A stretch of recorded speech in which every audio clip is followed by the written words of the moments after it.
that part's not working. I have a thing that's supposed to show... Why aren't you working?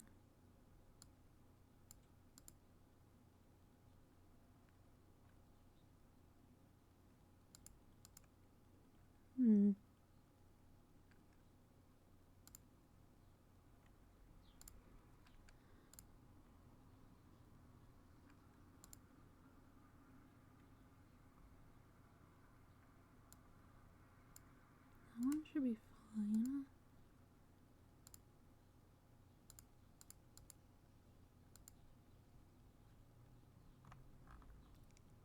You know what, I'll figure it out later. It's not a big deal.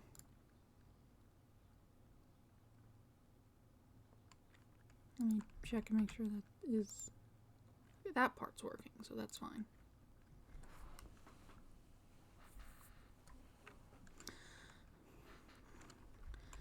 One of my things to show some information isn't working, but it's not an important one, so I'll just leave it be. But yes, I am back to continue with Ace Attorney. I have a new background for this. It was sort of a part of me getting something else set up. I forgot I copied the background from this scene and it changed it, but whatever. That's fine. Bricks are also fine. I can fix it later. The thing that I did change, or that I was working on, is this. It's a work in progress, but it's a thing to capture DS games. And with a push of a button, I can swap the top and bottom screens, in case one is more important than the other at that point in time.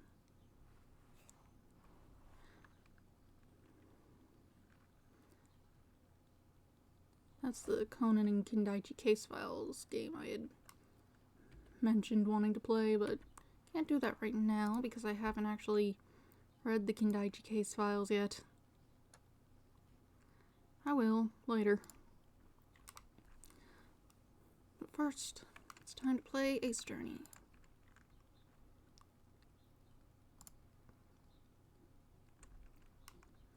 I believe I was doing the investigation part again. I needed to go look at an office.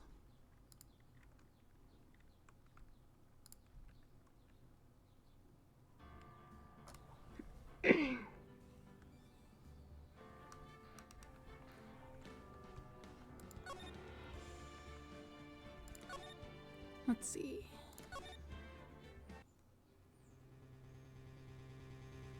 Did I finish talking to you? Yes. Okay, so I need to go to that office, which I think is probably in here somewhere. Okay. February 24th, Police Station, Criminal Affairs Department. I don't see Detective Gumshoe anywhere. Things seem kind of quiet around here today. You're right. Chief of Detectives seems the same though. Why don't we go look for some other people to talk to? Right. We can come back here later.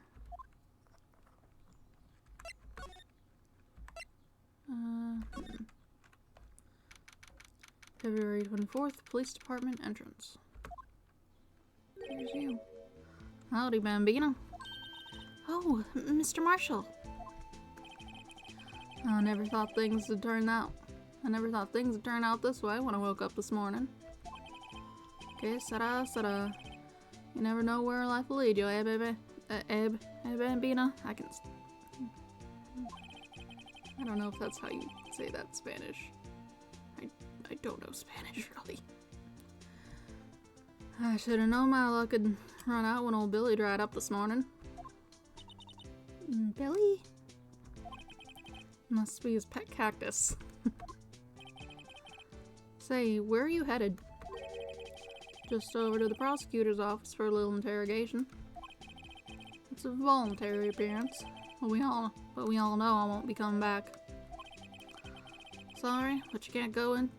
Sorry, but you can't go in the evidence room today, partner. Mr. Marshall, why did you do it? Why did prospectors head west?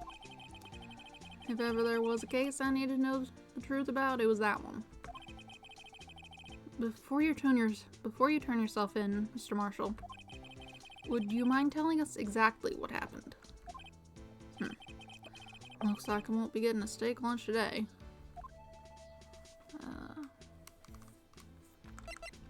Alright. Let's get a bit more details. Something was fishy about that trial from the beginning. It wasn't just me either. All the detectives thought so.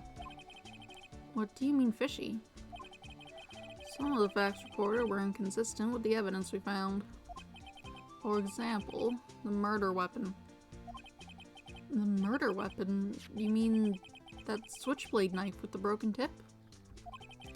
That was Joe Dark's alright. But, in the initial autopsy report, a question was raised. A question? The blade of the knife was not a perfect match with the wound the victim sustained. What does that mean? It means there's a good chance that knife was not the murder weapon. Oh, interesting. However, in the report that was finally submitted, that possibility had been erased. Could the facts have been concealed with forged evidence?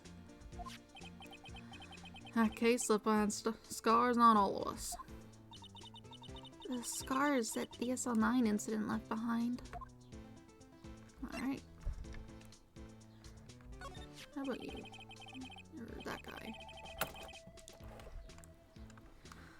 I got the looks, but he got the brains. He was one of the best prosecutors around. I just made detective when it went down. It was our first case together. How old was he, your brother? He was 27 at the time. He was awarded the highest honor that very day. The highest honor? You mean the King of Prosecutors? I knew it. What are you looking at me like that for? That's an honor for a prosecutor. Mr. Marshall must have been really close with his brother. The day the SL9 incident took place, that wasn't the same day as... That's right. It was the day of the evidence transferal. Interesting.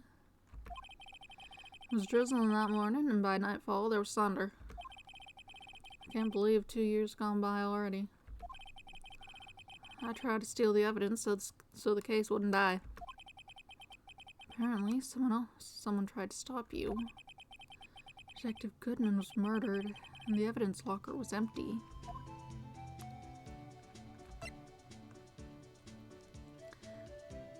Sounds like maybe Goodman wanted to do something with it, so he went and got this? No. So he went to get... No, he might have been doing the transfer. Because someone else went in with him, whoever had that 77's number. And then they killed him, probably. They would have been the one to let him in because he didn't have his card.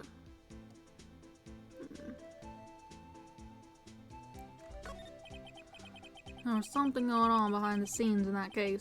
Well, we all knew that later.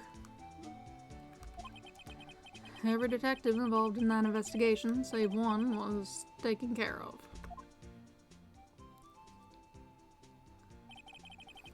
Miss Starr was fired, and I was demoted and boxed away in a tiny room. And what about Detective Goodman? If they did something to him too, the commissioners would get suspicious. No, they were careful enough not to be too obvious. They... Who are you talking about? Don't get upset, Bambina. I mean Damon Gant and Lana Skye. The investigation lead, Damon Gant, and his second-in-command, Lana Skye. There wasn't a person on the force who hadn't heard of that duo. That case was the biggest step in both of their careers. After the case ended, Lana transferred to the prosecutor's office, right? Yeah. Damon Gant, the new chief of police, arranged for that to happen. She's never been the same since she left. Everyone who knew her said so. Chief Prosecutor Sky was totally different when she was a detective.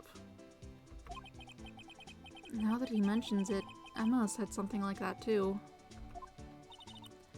Tell me, what happened to my sister? I have that set up right. Yes. Sorry, Bambino, but her secret's too well guarded. I never found out. Lana's secret. It all started 2 years ago. So there you have it. That's my story. Did you enjoy it, partner? It was certainly enlightening. There's one thing for sure I found out in court today. That boy, Edgeworth, isn't my enemy. He was the one who used falsified evidence to get a guilty verdict. But someone else was the one who gave him that evidence and planned everything. That someone was Damon Gant. Don't believe me? Well, I don't blame you. I won't even be a patrolman after today.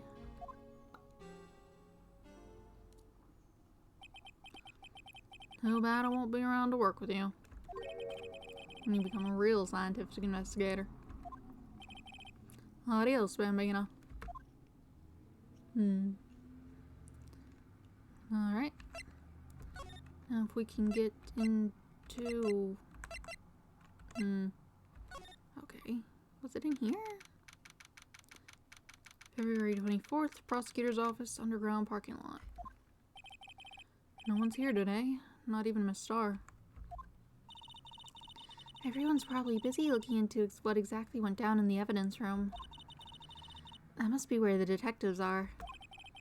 But we proved in court today that on the day of the crime, no one was murdered in the evidence room at 5:15 p.m. Yeah, I thought we were finally making some headway in our case. But instead, it looks like we just ended up making Lana look even more guilty. Hang in there, Lana. I've got to find all the answers by tomorrow. Let's see. We can go see Edgeworth. He probably doesn't want to talk to us, but, you know. Mr. Edgeworth isn't here. Maybe he's being questioned by an inquiry committee? He took a real beating in court today. Yeah, with Lana admitting to falsifying evidence 2 years ago. I guess we'll just have to come back later. Okay. Oh, now that I think about it... Oh, no, we were just here. That's right. They mentioned... Oh, okay. February 24th, Police Station, Criminal Affairs Department. This place is always pretty empty, but today it's deserted. That must mean everyone's busy solving crimes. Oh, if you're looking for the others, they're all in the conference room. Thanks. Oh, he actually talked to us. With the chief prosecutor saying what she did, and the decision about what to do, about Mr. Edgeworth, not to mention our statement to the media and tomorrow's trial. There's more going on than Thanksgiving and Christmas put together. Those are always too close. I feel like if you're going to have 2 holidays where you do a huge meal or whatever, they should be more than a month apart. That's too close together. It's annoying. It's poor scheduling. I think festive is the word usually used for those. Sir, we'd like to have a look around Chief Gant's office. Just use the connecting hallway to the other building and take the elevator to the top floor. Really? You mean it's okay for us to go in there? I mean, we aren't police officers or anything. Hey, you're right. You can't go in there. It's off limits. Now I see where Detective Gumshoe gets his unique charm. Well, what are we waiting for? Let's head to the chief's office. Well, what's this gonna be like? Not remotely what I expected. Why is there an organ in here? Fascinating.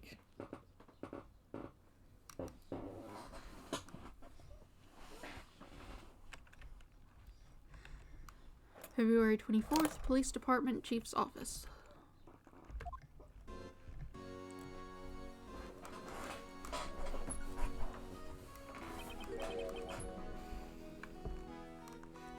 Whoa, where am I? In the chief's office, silly. At least that's what it said on the door. Check out that pipe organ. That's real, isn't it? Hey, I used to take organ lessons in kindergarten. They used to call me Little Miss Buck. Just move this wire. That should be better. Yeah.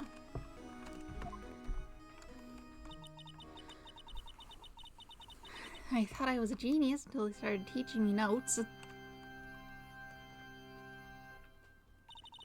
I never could remember where C was.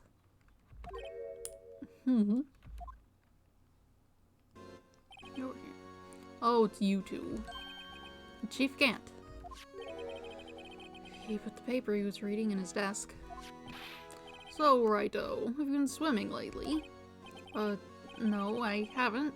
I've been kind of busy lately. I can appreciate that. I've had my hands full too with Mr. Marshall's misconduct. And Lana's provocative statement. Provocative statement. Oh, you mean about the forged evidence. 2 years have passed since that incident. My, how time flies. See that big picture on the wall over there? Looks like there's... What is that off to the side? It looks like a suit of armor.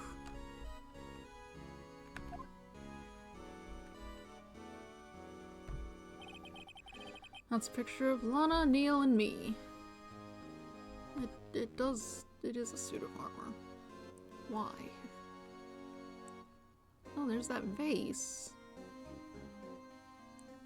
Oh, and there's like a broken sword on the thing? Yeah, it doesn't have one here. Interesting. So this is Mr. Marshall's brother, Prosecutor Neil Marshall. We took it to commemorate our work together. Something's not right with this picture. Interesting. The vase that got broken, that's in our evidence that we didn't use it anyway in the last bit. That thing's got a sword on it. It's also broken. I wonder if that was the real murder weapon. Or something. Because they were like, oh, the murder weapon, it maybe wasn't this knife, it's different, but now that bit's gone. Sure. I can't quite seem to put my finger on it, though. Can't you? Gant team picture added to the court record. Photo at the award ceremony of Gant, Lana, and Neil.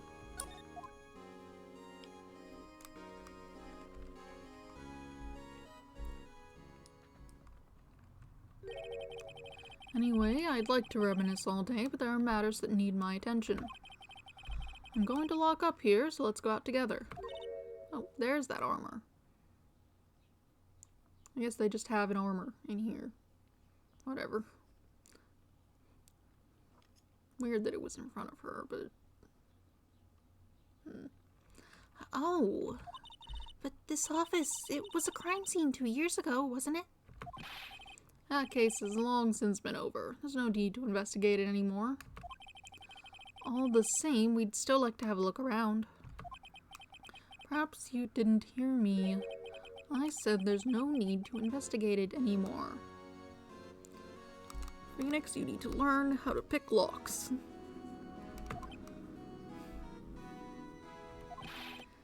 Now hurry up and get out. I have a meeting to attend.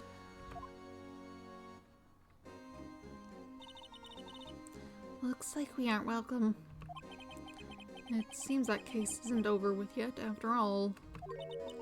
What do you mean? Chief Gant denied our request to search the crime scene. That means there must be a reason he doesn't want us looking around in there. You mean like a clue? There's got to be a way we can get inside the chief's office. I mean, we can just try to go back there. February 24th, Police Station, Criminal Affairs Department. Ah, you. Hey, pal. Detective Gumshoe, aren't you supposed to be in a meeting? I'm, just taking a breather. My feet hurt. From sitting so long?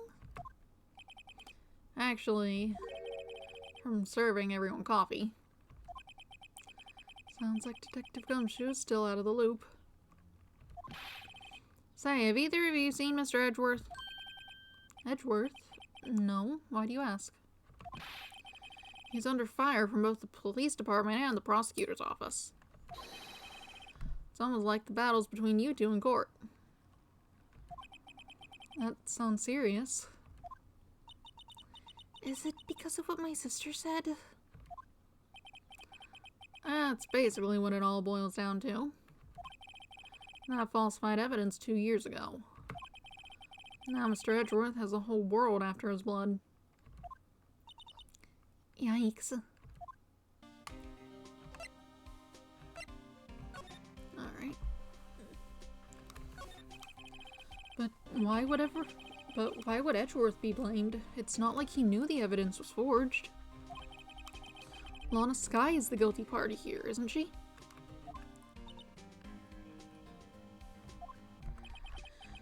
Regardless, the prosecutor is responsible for the evidence they present in court. Not only that,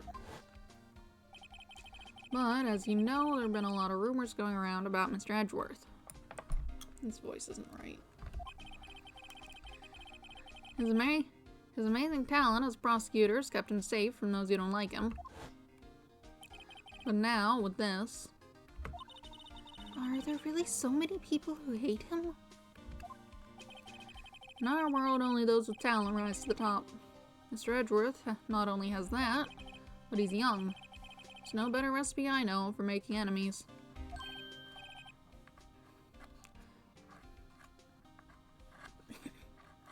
Hey Dick, keep up the good work. Yes, sir. Let's go out for lunch again sometime. My treat. Yes, sir. You gotta take me back to that joint sometime, okay, Dick? Yes, sir. It seems you don't have any problems with enemies. Yeah, well, I'm careful not to stick out. Anyway, I'm a bit worried about him. Under all this pressure, I'm afraid Mr. Edgeworth just might crack.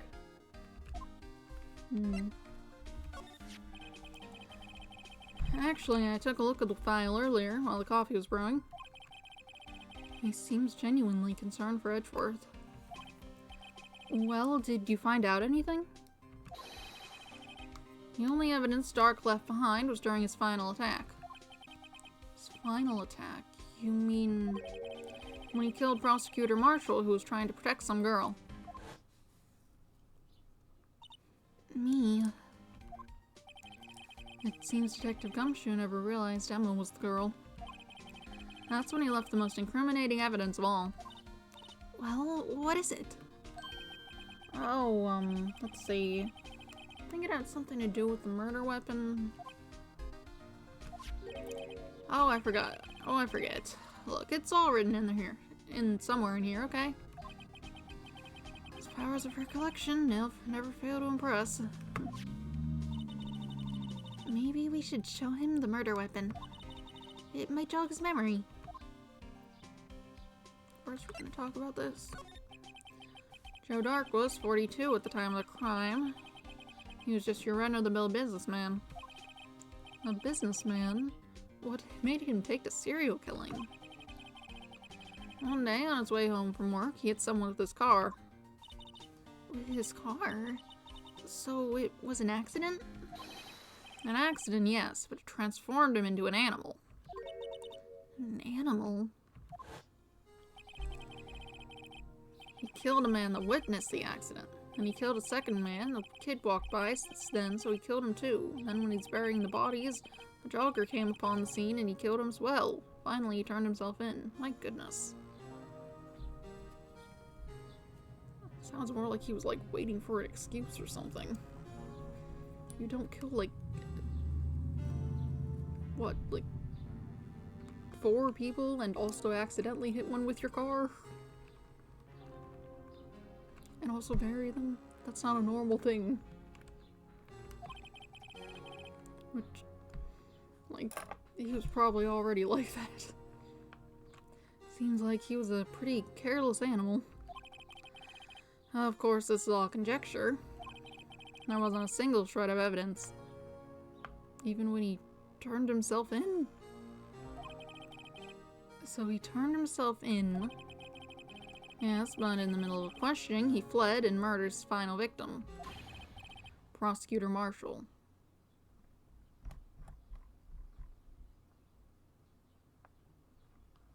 It's a very odd series of events.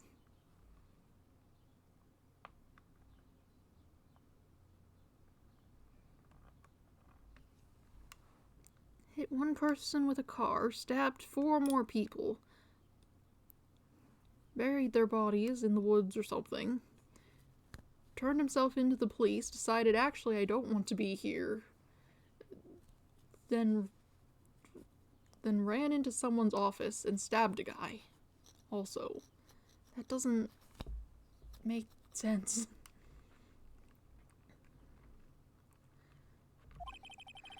That crime was witnessed by someone too, but unluckily Dark was arrested on the spot. It's a good thing that last witness wasn't killed. That last witness. A.k.a. Emma. Okay. Then we want to show you the knife, not that knife. This knife. No. Like this. About this. Hey, is that... It has a tag attached to it with the label SL9 incident on it. I believe this would be the broken murder weapon you were speaking of. What are you doing with that? You just gotta still have it, don't you? You didn't, like, give it to the court or something? You definitely used it in court.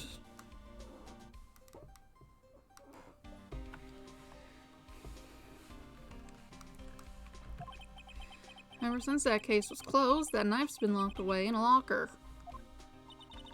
On the day Detective Goodman was murdered, this suddenly disappeared from the locker.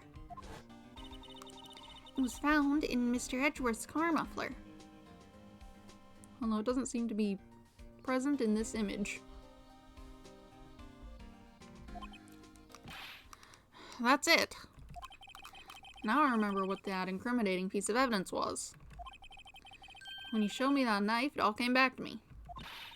Well, what is it, Detective? Quick, before you forget again. Okay. What's up? This knife, it was Joe Dark's, wasn't it? That's right. We traced it back to the store he bought it at, plus it had his fingerprints on it too.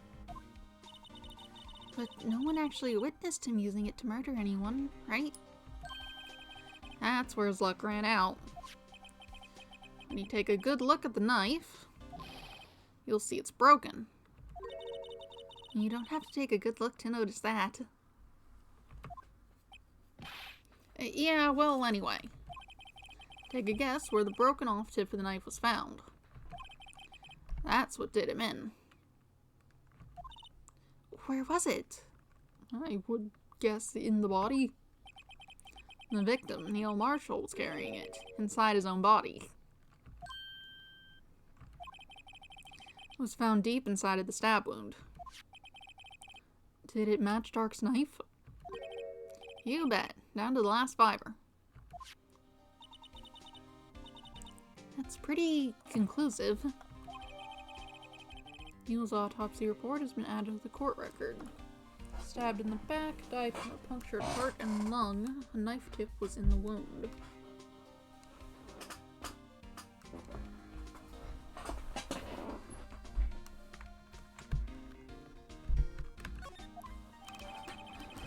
Switchblade knife updated in court record. The broken tip was found in the victim's body, belonged to murderer Joe Dark. Well, there you have it in a nutshell. That's all I know. Can I ask you one more thing?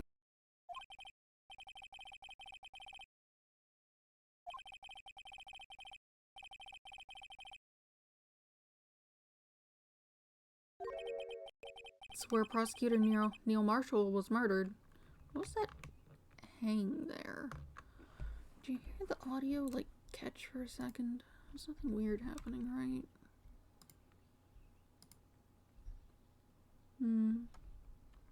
Everything looks okay in the task manager. It's where prosecutor Neil Marshall was murdered. The chief's out now and his office is locked.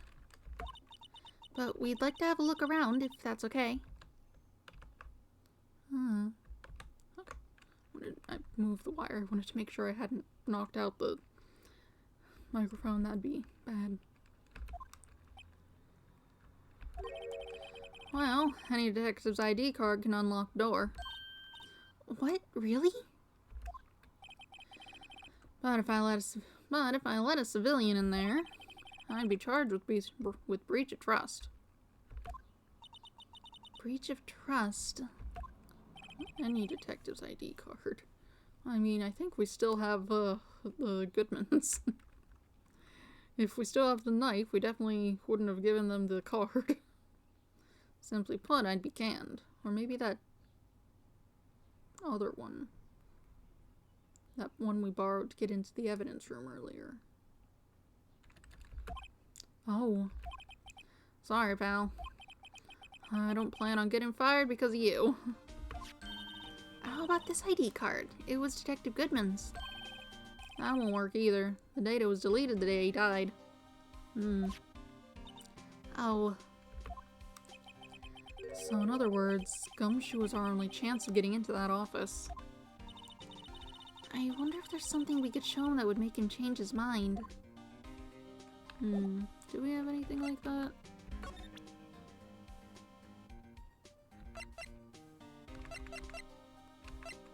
You want to see the picture? That might help. Nope, you don't care. You don't have a clue, cheap trap shot. Okay.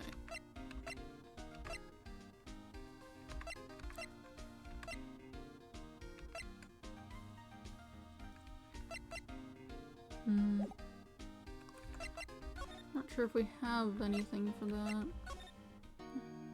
Okay, you're still here.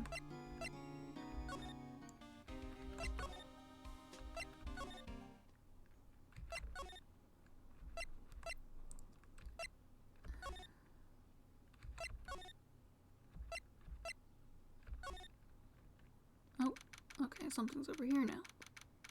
I suppose he's back. February 24th, High Prosecutor's Office, room 1202. I wonder if Edgeworth is back yet. There he is. It looks like he's writing something. What are you doing here? He sure was quick to throw that paper on the floor. Does he not have, like, a garbage can? Tough day in court, huh? I've had to live the past 2 years with rumors flying around. What's another allegation to me? Cheer up, Mr. Edgeworth. I'm rooting for you. That's Edgeworth for you. Always trying to hide his real feelings. So what do you want? Unlike some people, I don't have all day. Who's here to talk? There's no excuse for what I've done. 2 years ago, I used false evidence to obtain a guilty verdict.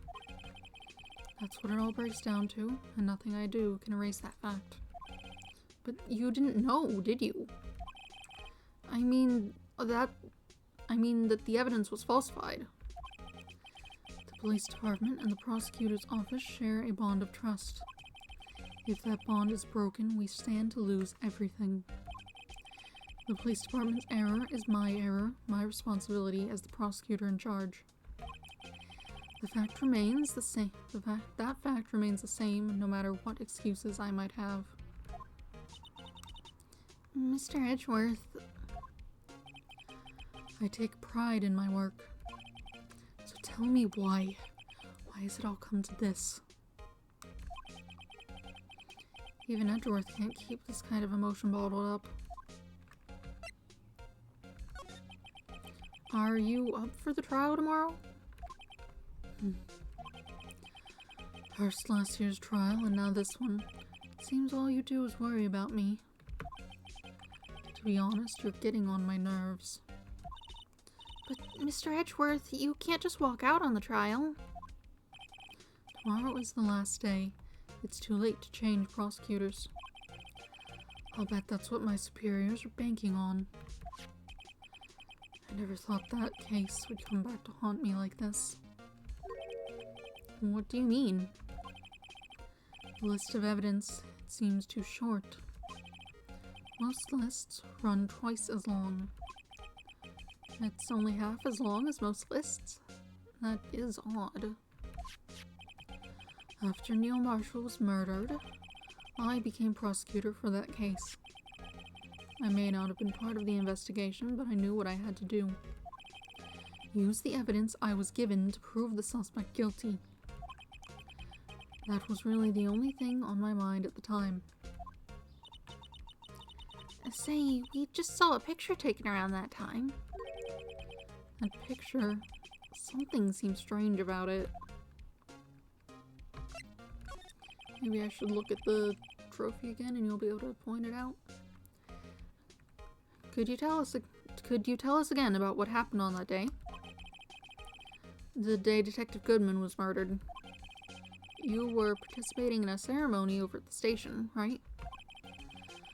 I've never cared for ceremonies, but I had to attend that one. Because you were awarded this? Those receiving awards can't exactly skip out on the ceremony. I finished up at the office in the morning, then drove over to the police department. You finished up at the office? Yes, just odds and ends, clerical stuff. I didn't plan on returning to the office that day. That is, until I was asked to take something back. Take something back? This screwdriver. Oh, yeah, Chief Kent asked you to hold on to that, didn't he? Yes, it was a piece of evidence in a case that was closed half a year ago. He asked me to bring it back to the prosecutor's office. That's the story we heard yesterday. So you came back here to the prosecutor's office because the chief asked you to. That's right.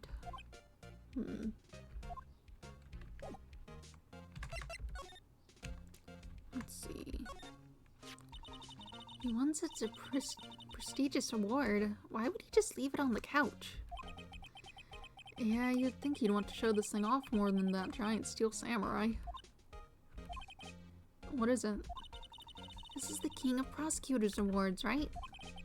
Of course it is. You know that. I saw something today that looked like this somewhere. Something that looked like that. Yeah, only different. Now where was that? She's right. Something's amiss here. Maybe I should show Edgeworth that item. Okay. Oh wait. No, you threw something on the floor. I'm going to look at it. I wonder what he was writing before. Come on, Mr. Wright. Let's take a look. Are you crazy? Edgeworth is sitting right there. Just distract him. I'll check it out. Hey, Edgeworth. Is that Detective Gumshoe out the window there? Oh no, he's fallen to the ground. Hold on. First, let me see what this girl's doing crawling around my feet. He didn't even look. What? Letter for You're having trouble reading? I'll read it for you. It says letter of resignation. Resignation? Edgeworth, you don't mean... I'm tired, right? I feel as if something inside me has died. But, Mr. Edgeworth, none of it is your fault. I know the path I've walked. You don't need to tell me. And the path I've walked hasn't been a just one. I can't forgive myself for what I've done.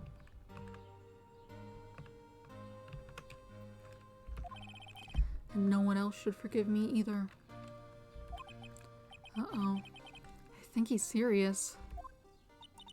Mr. Wright, please, you have to do something. This letter of resignation. I wonder if I can use it for anything? Letter of resignation put into pocket. Edgeworth discarded letter of resignation. He's serious. I don't think you should just take that. Anyway, look at this picture. This picture was hanging on the wall in Chief Gant's office. Do you just have a camera or something? I guess that would make sense.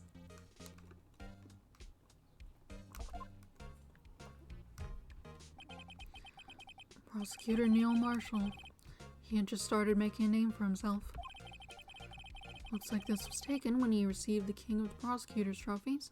Or the King of Prosecutors trophy. Ugh. Speaking of that, there's something that bothers me. Yes? The trophy Mr. Marshall is holding, it's a little different than yours. Yes, you're right.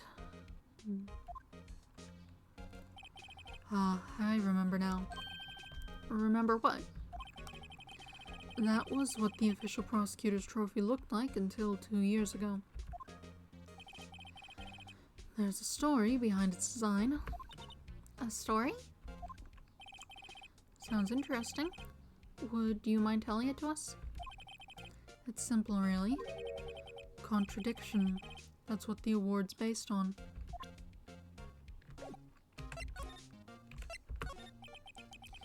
This award originates from an ancient Chinese tale. In Chinese, the word contradiction is written with 2 characters. The first means halberd, and the second means shield. Have you heard the story? No. Me? Oh, sure, everyone knows that. Why don't you tell it, though, for Emma's sake? Very well.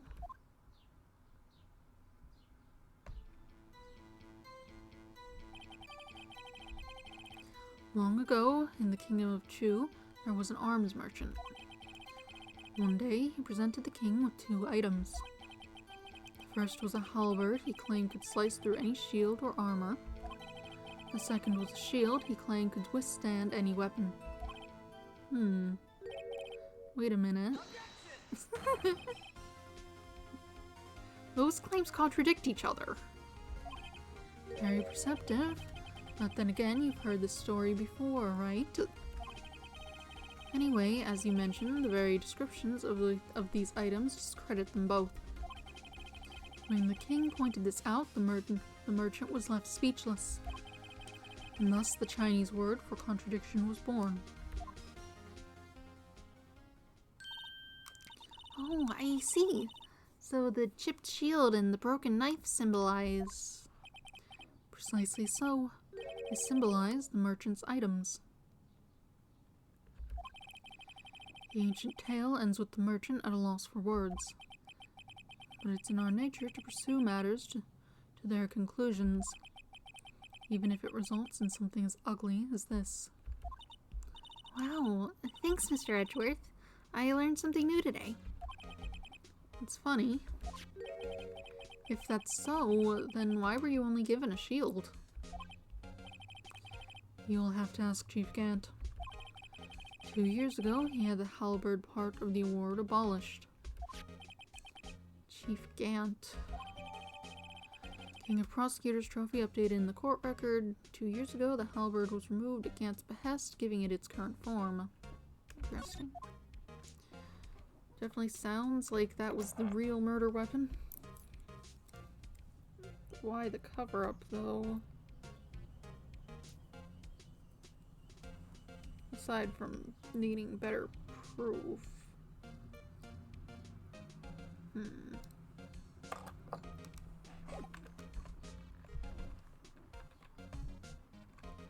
suppose that might be what we need to convince Gumshoe that we need in there.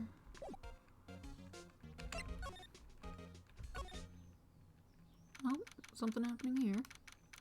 February 24th, prosecutor's office underground parking lot. Excuse me, who's this? Oh, it's you. Would either of you care for a quarter pound of roast beef? Miss Starr. I guess she's out of lunches. You certainly are the curious sort, aren't you? Kind of like the first person who sucked... Okay. I'm not saying the... Still, I never thought you'd go digging up that case from 2 years ago.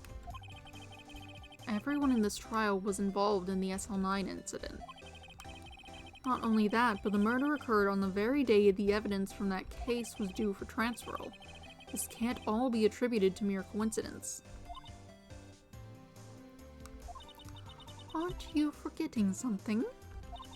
You know that little scene I happened to witness? The instant Lana stabbed Detective Goodman with a knife. No matter how much of the past you dig up, it won't change what I saw. Roast beef is meant to be savored when eaten. The Star's hatred toward Lana all dates back to 2 years ago.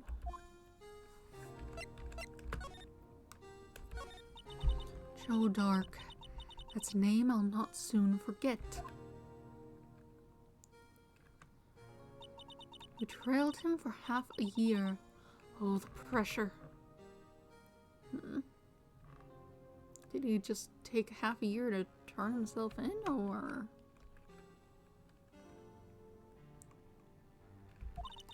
Still, I don't think I was ever more alive than I was then. Those days were steamier than a bowl of hot gravy. Poor old Jake Marshall, though, must have been going through hell. You mean because of his brother's death? They were close, those two. After Neil died, something took over Jake. He became obsessed. Seeing Jake like that made her all the more desperate. Her... Lana Skye. My sister? The best of the best were put on that SL9 case. Of course, they were led by that legendary duo. Lana and Chief Gant.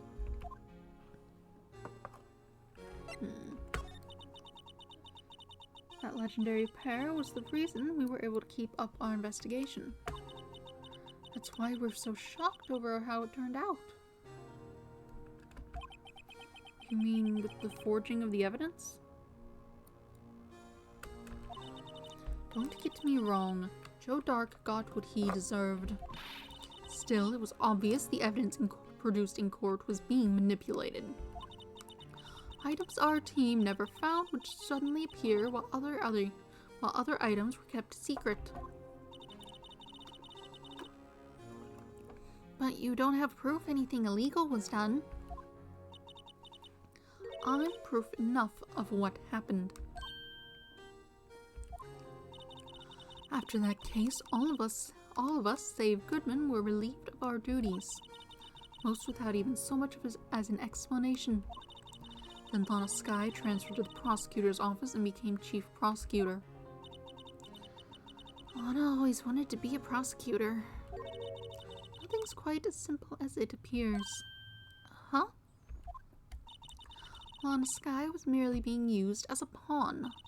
That's my take on the matter. She was being used? Damon Gant and Lana Skye. Gant led the investigation with Lana second in command. They were the best. They solved all kinds of cases together, didn't they? Damon Gant's magnetism in particular was almost unreal. His magnetism? By that I mean his ability to attract evidence. He'd produced the most incredible evidence in the cases he handled. Incredible evidence? You mean... Oh yes, there were rumors about him even back then. No one dared confront him though. I take it she's talking about forged evidence. Back then, everyone looked up to Lana. All the detectives wanted to be like her. Really? Oh yes, myself included. I was a fool, really.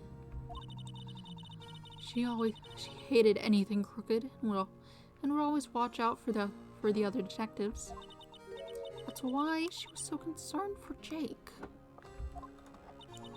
Mr. Marshall. When Jake's brother was murdered, she felt as if she had lost her own brother. If it wasn't for her, I don't think Jake would ever have recovered from his shock. That's what makes it all the more infuriating. And Miss Starr. That's why I'll never be able to forgive her. Why did she have to turn so cold after that?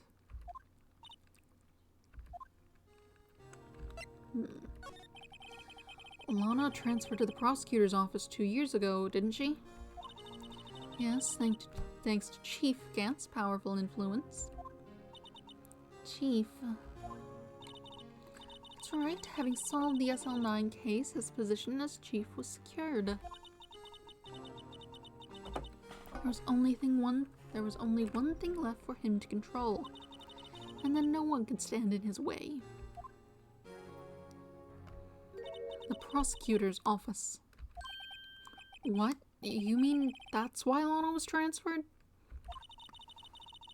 If he could control the chief prosecutor, he can control the prosecutor's office. That must have been his goal all along. But how could he control Lana? I don't know, but one thing's for sure. Ever since that case ended, she's never been the same. It's only logical to conclude there must have been a reason for her change. At last, finally getting close to the bottom of this ugly mess. Thank you, Miss Starr.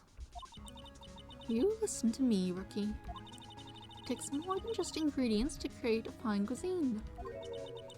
I hope you turn out to be a better chef than I've been.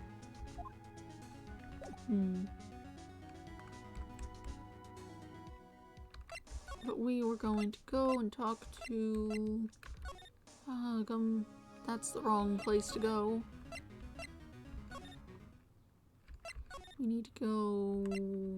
here. February 24th, Police Station, Criminal Affairs Department. Oh, you're back.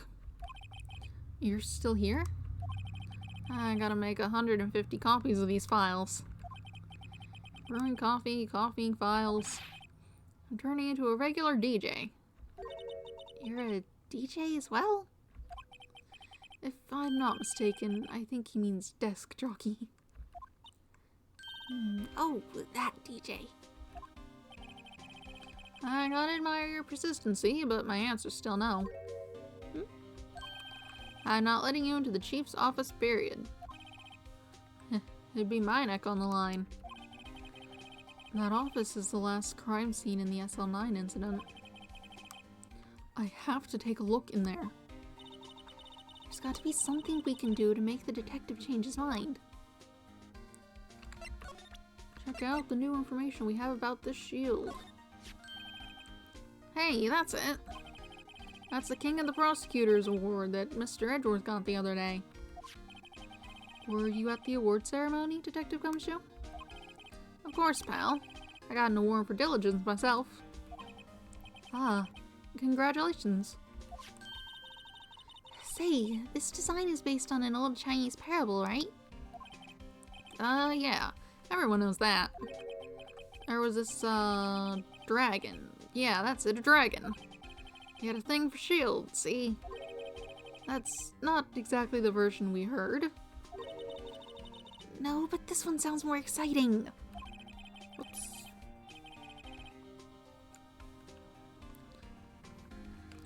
Anyway, it gets kind of gory after that. I'll spare you the details. Okay, that didn't work.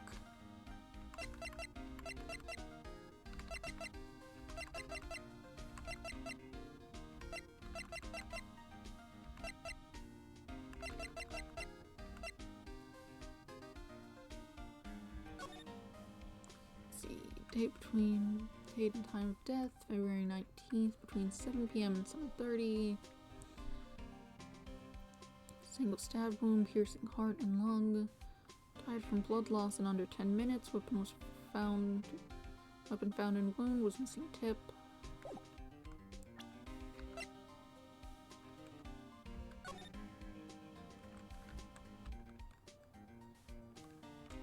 Yeah, that's illegible. Due to recent events, I hereby announce my resignation as public prosecutor. You really wrote a resignation letter. Wow, even when resigning, Edgeworth is cool and concise. Still, it wasn't his fault. Someone has to be held responsible. That's how it is in the grown-up world. Yeah, but that responsibility means nothing if he just quits. Oh, not everyone sees it that way. To truly take responsibility, you should have to work the rest of your life for no pay. That's one tough grown-up world there.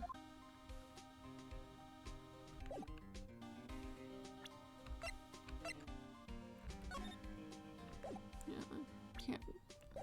Oh wait, no. I need to show you this. Look at it. What's this crumpled up piece of paper?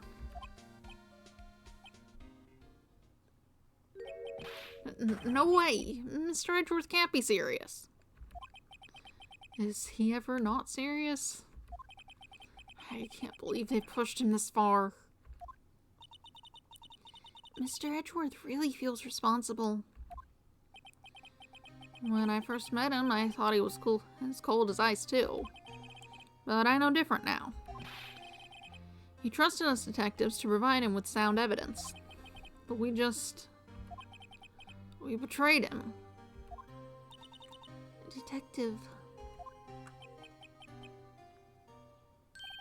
That's it. I've made up my mind. But... Here, take my ID card.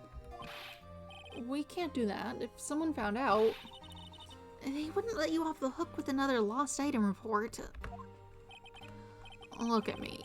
It's no secret I'm already out of the loop. After all, I'm friends with Mr. Edgeworth. Depending on how this case turns out, I may already be as good as terminated. What? So at least let me do this, for Mr. Edgeworth's sake. Alright, Detective. Thank you. Gumshoe's ID tucked swiftly into pocket. The police department ID allows access to areas of the PD open to detectives. Cool. I can look at it.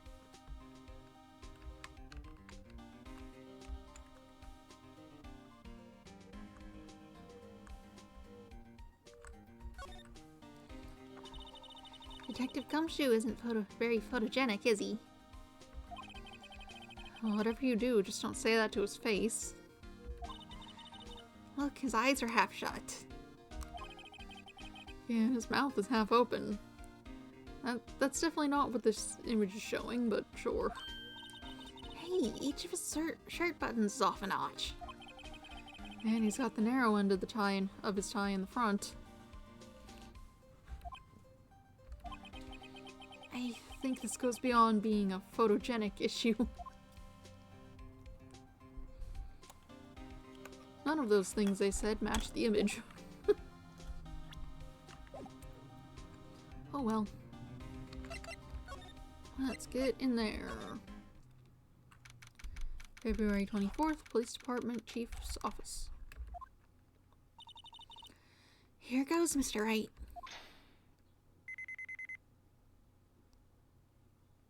Cool.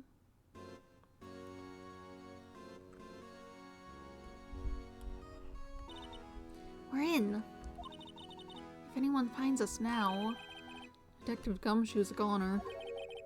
When that happens, I'm counting on you to bail me out. God.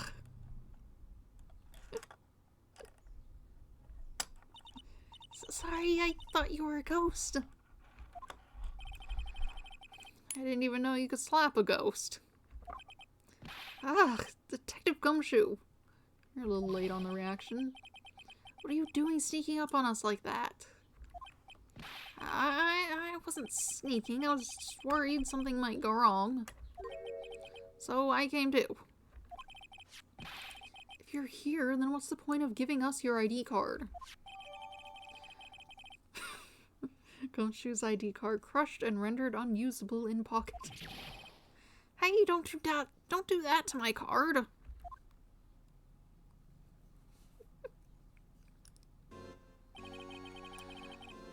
I hardly ever get a chance to come in here.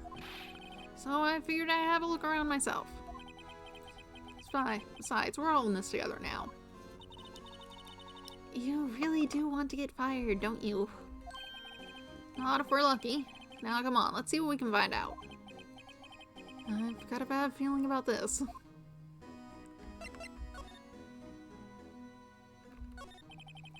That desk on the other side of the room, was that your sister's? Yes, that's where I was waiting for Lana. On that day, 2 years ago. Is anyone using it now? No, sir. This is entirely Chief Gant's office now. He practices a strict policy of preserving the crime scene. That's a strange reason to leave it there. He leaves it a warning to everyone else. He wants us to always be alert. He told us so himself at our New Year's party. Of course, he was pretty intoxicated at the time. I see. So ever since Lana left, no one ever touches that desk?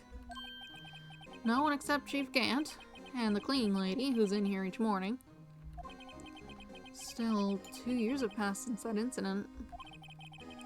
There can't possibly be any clues remaining.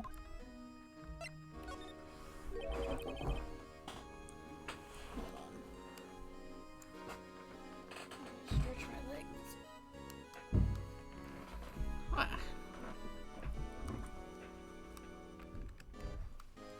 The way my desk is set up, I can't, like, have my legs out in front of me super well. There's, like, a drawer holding it up in front of my monitor. I can't move to the side or anything.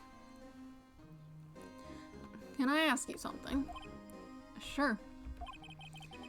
You only came here to look around, right? Because it's one of the SL9 crime scenes? I mean, that's your only reason for coming here, isn't it? Why do you ask? You don't think... Nah, you wouldn't be... No. No, there's no way. Never mind, don't worry about it. Okay. Now then, let's look around a bit more. Hey, hold on, not so fast, buddy. Huh, what is it? When someone tells you don't worry about, it's supposed to start bothering you, pal. You don't just let it go at that. Sorry. This guy's starting to get on my nerves. Okay, so what's bothering you? You two don't think Chief Gant might be a suspect, do you? What? He's right, Mr. Wright. What do we think of him? Chief Gant. So it's finally come to this. I had sort of been considering him the prime suspect, to be quite honest.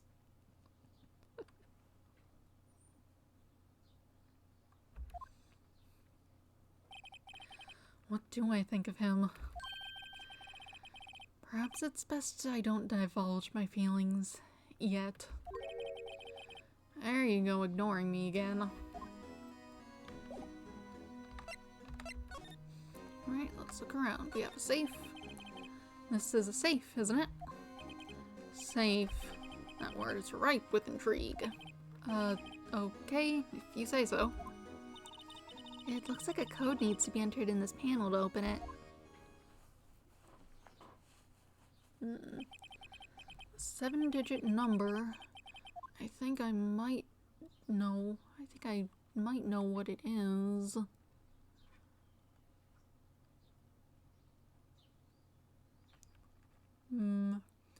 If that's the case, then something might activate when it happens. So maybe I'll leave it for now. I'm not sure what will happen if we enter the wrong code. I'd better wait until I find something more definite. 7-digit number. Didn't we see one of those somewhere? How about we try entering my birth date? A 7-digit number. The cards are 7 digits, aren't they? Yeah. There's quite a few of them around. Meow. What are you meowing for? What is it?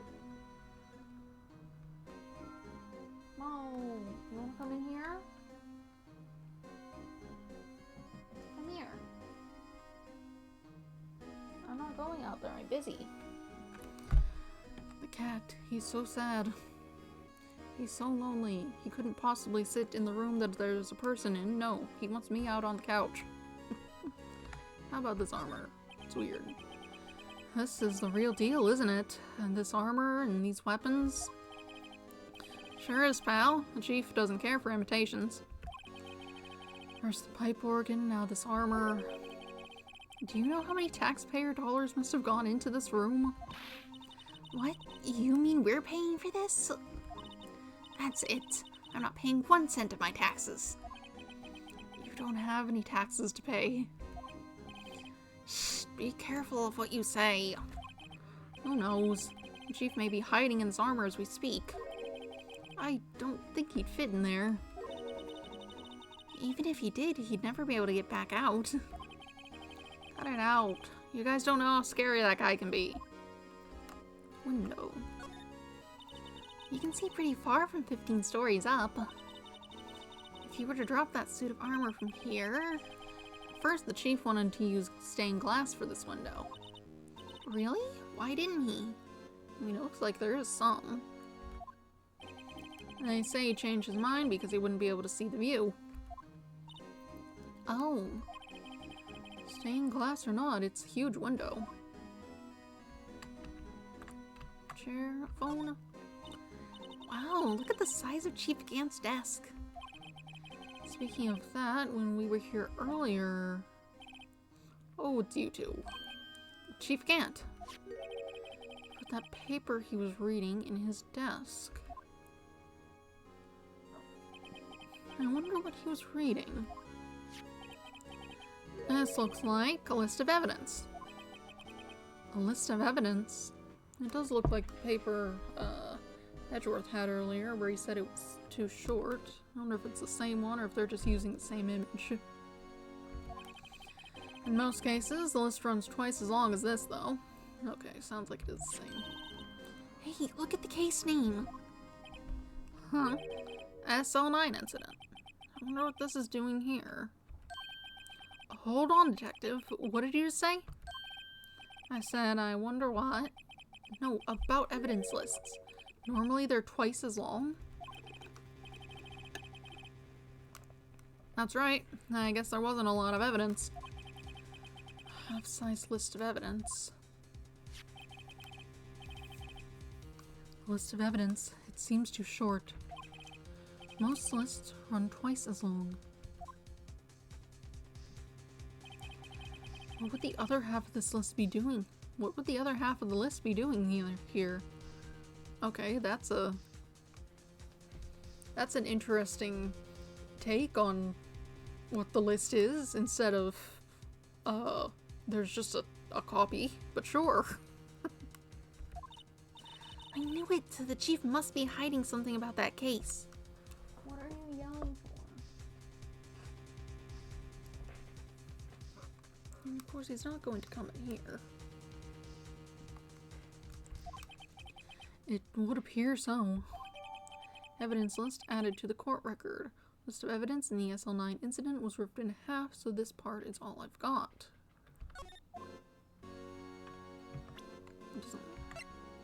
Now you look at the details? I sure can't. Oh, hello. That must be the picture she drew. I wonder what this is. Looks like someone drew some kind of sketch here. What is it? Did you find something? I can't make it out. I'd better keep quiet about this for now. Huh? Oh, no. Oh, no. Oh, no, it's nothing. Are your eyes moving about like that, Mr. Wright? I'd better not forget about this picture. Okay. What is this thing? Why do you have a big organ here?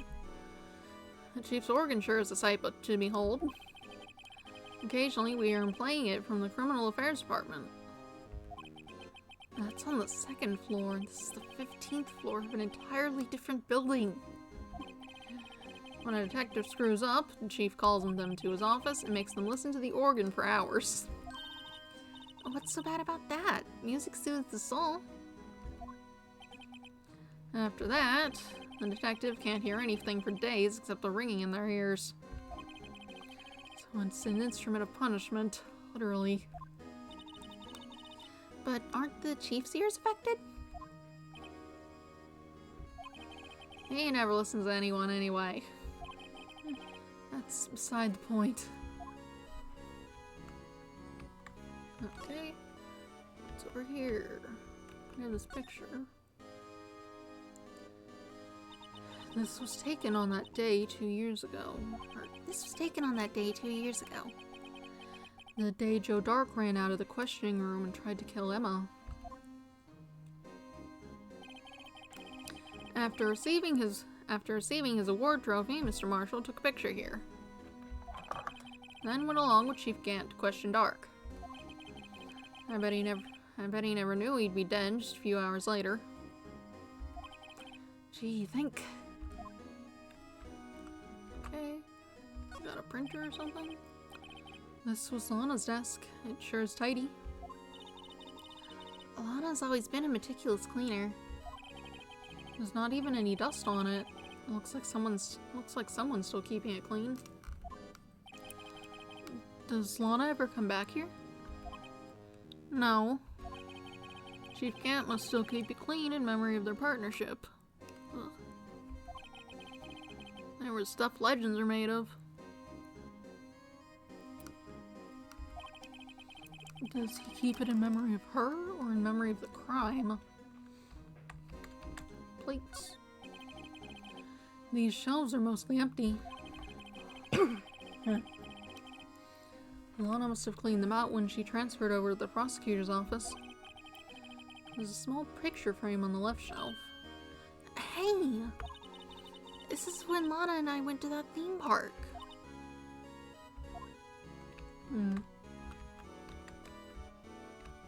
Table. Window. Look at that giant window. Makes you want to crash through it and jump outside. This is the 15th floor. I know, I was just saying. Saying what? Ever since making Detective, I always dreamed about doing something like that. Note to self, Detective Gumshoe has a lot of dreams. As long as he doesn't go crashing through that window. When he gets fired. Continuing the sentence. Don't say that! Anything else to look at? Alright. Is that safe? Suppose we'll... This is a safe, isn't it? Yes, I know.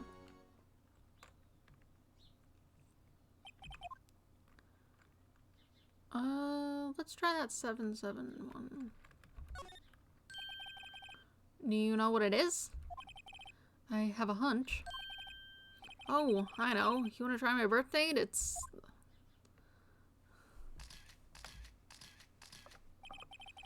I have a better idea. Here goes nothing. Input code.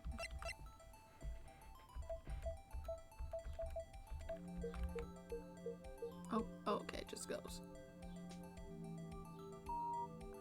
That's like the worst password.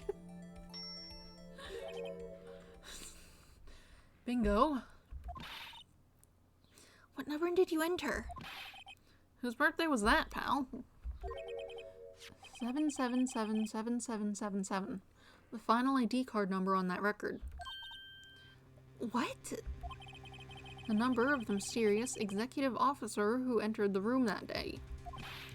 You mean 777777? That ID number? I think you're 1 7 shy this time. This can only mean one thing. That's Chief Gant's ID number. Say, anyone care to look inside? Alright, what's in here? Is there any money in there? How much does he have stashed away? Look, it's, A shard from a broken cup. It's part of that vase. That looks like it's been written on. This somehow looks familiar. Where have I seen this before? There's something else in here, too. Just a whole handprint. What's this? It looks like a piece of leather cloth. Maybe from the prosecutor marshal's outfit? He was wearing some kind of leather jacket. Or maybe he just had random leather because he's cowboy or whatever, who knows. This is a handprint, isn't it? Hey, I saw someone wearing a shirt like that once. You think the chief made up the design? I don't think so. Oh. Well, it was just a thought. Is that it? This is all there was in the safe? Apparently so. It's empty now. A piece of cloth with a handprint on it, and a broken shard from a cup. They look like pieces of evidence. Yeah, but unless you can prove they have something to do with this case, I'm afraid I can't just let you take them. After all, it's my neck on the line here. Great, I have to prove their relevancy to get them. How are these two items related to the SL9 incident? Come on, there's gotta be something we can show the detective. First off, can I use the fingerprint thing?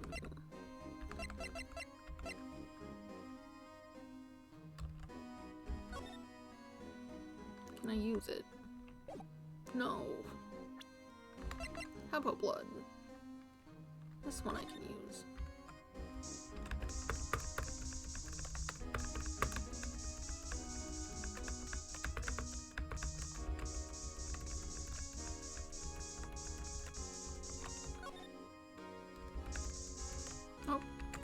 Sure is blood here. That sort of makes sense, but surely after 2 years, you've probably kept the floor clean.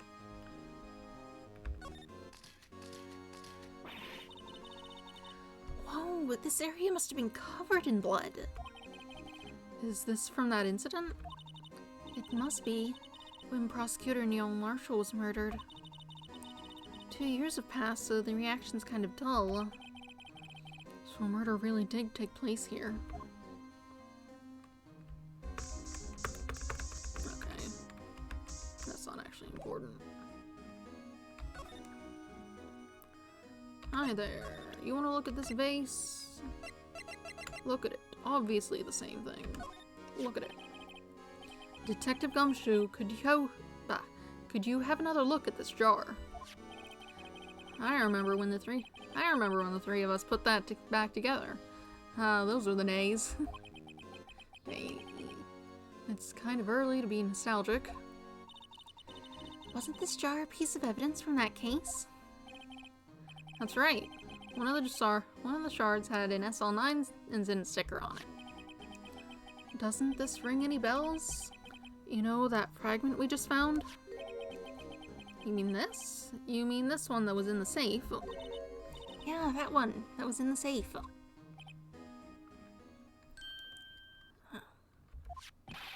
Now that you mention it, it's ringing a whole lot of bells. Let's see if it fits. Here, let me see that shard. I'll take a crack at this. Go ahead, pal. Show us what work you can do. Mr. Wright, here's some glue. If I can piece this together again, it'll prove Gigant was knowingly hiding evidence. Here goes.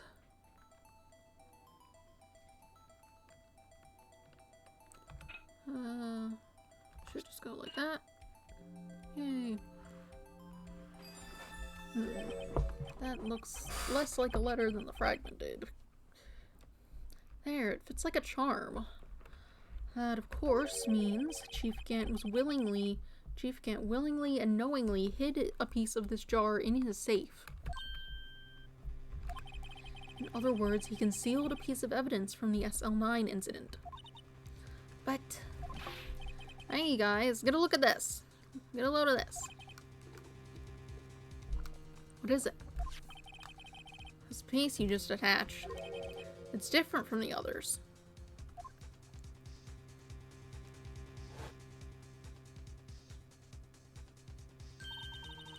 There's a reddish line on it. A reddish line? That's blood. There was blood on the other pieces. I don't get it. How would Chief Gant hide this in his safe? Unstable jar updated in the court record. Evidence from the SL9 incident. Final fragment found in Chief Gant's safe. Blood traces. And then I can look at it closer. Hey, look here. It's hard to make out, but there's dark red stain here. So hard to make out, surely. Looks like blood.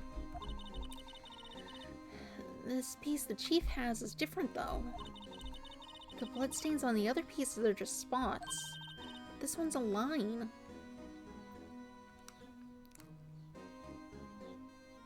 What is it like?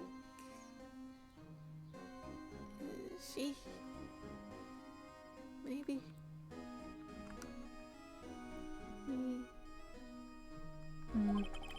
That is odd.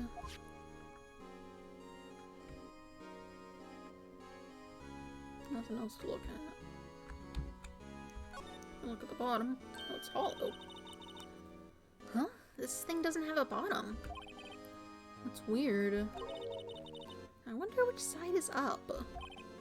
Better yet, what's the purpose of a bottomless jar? At least it doesn't collect dust inside, right?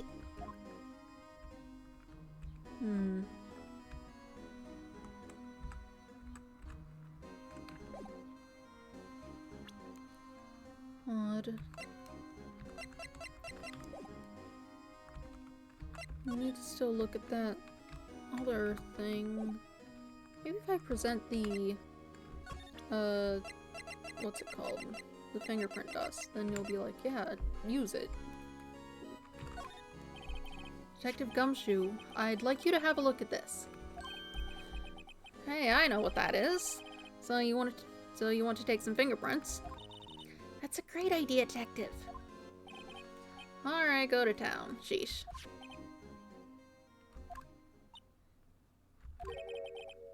What are you doing? Why are you sticking out your hand like that? Go ahead, take my fingerprints. It's not your fingerprints we want to take. Huh? Come on, this isn't the time for jokes. We're talking about that cloth we found in the safe. Oh, I knew that. The one with the handprint on it, right? Sheesh, where's your sense of humor?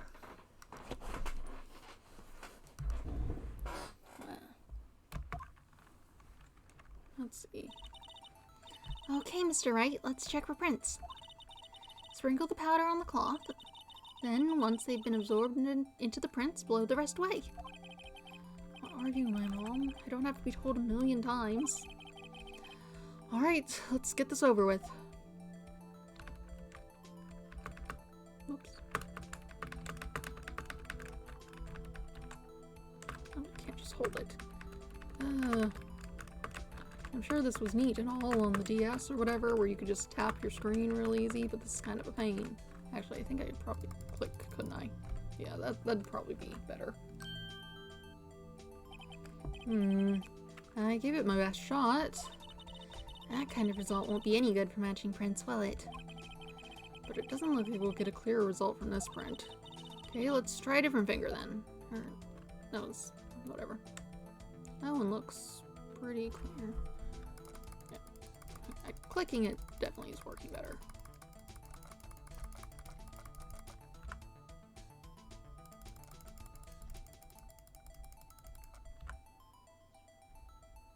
What do you mean it's not good enough? Look at it, it's fine. Let's see.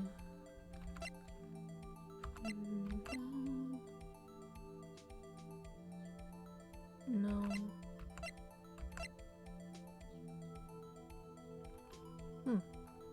Ammo.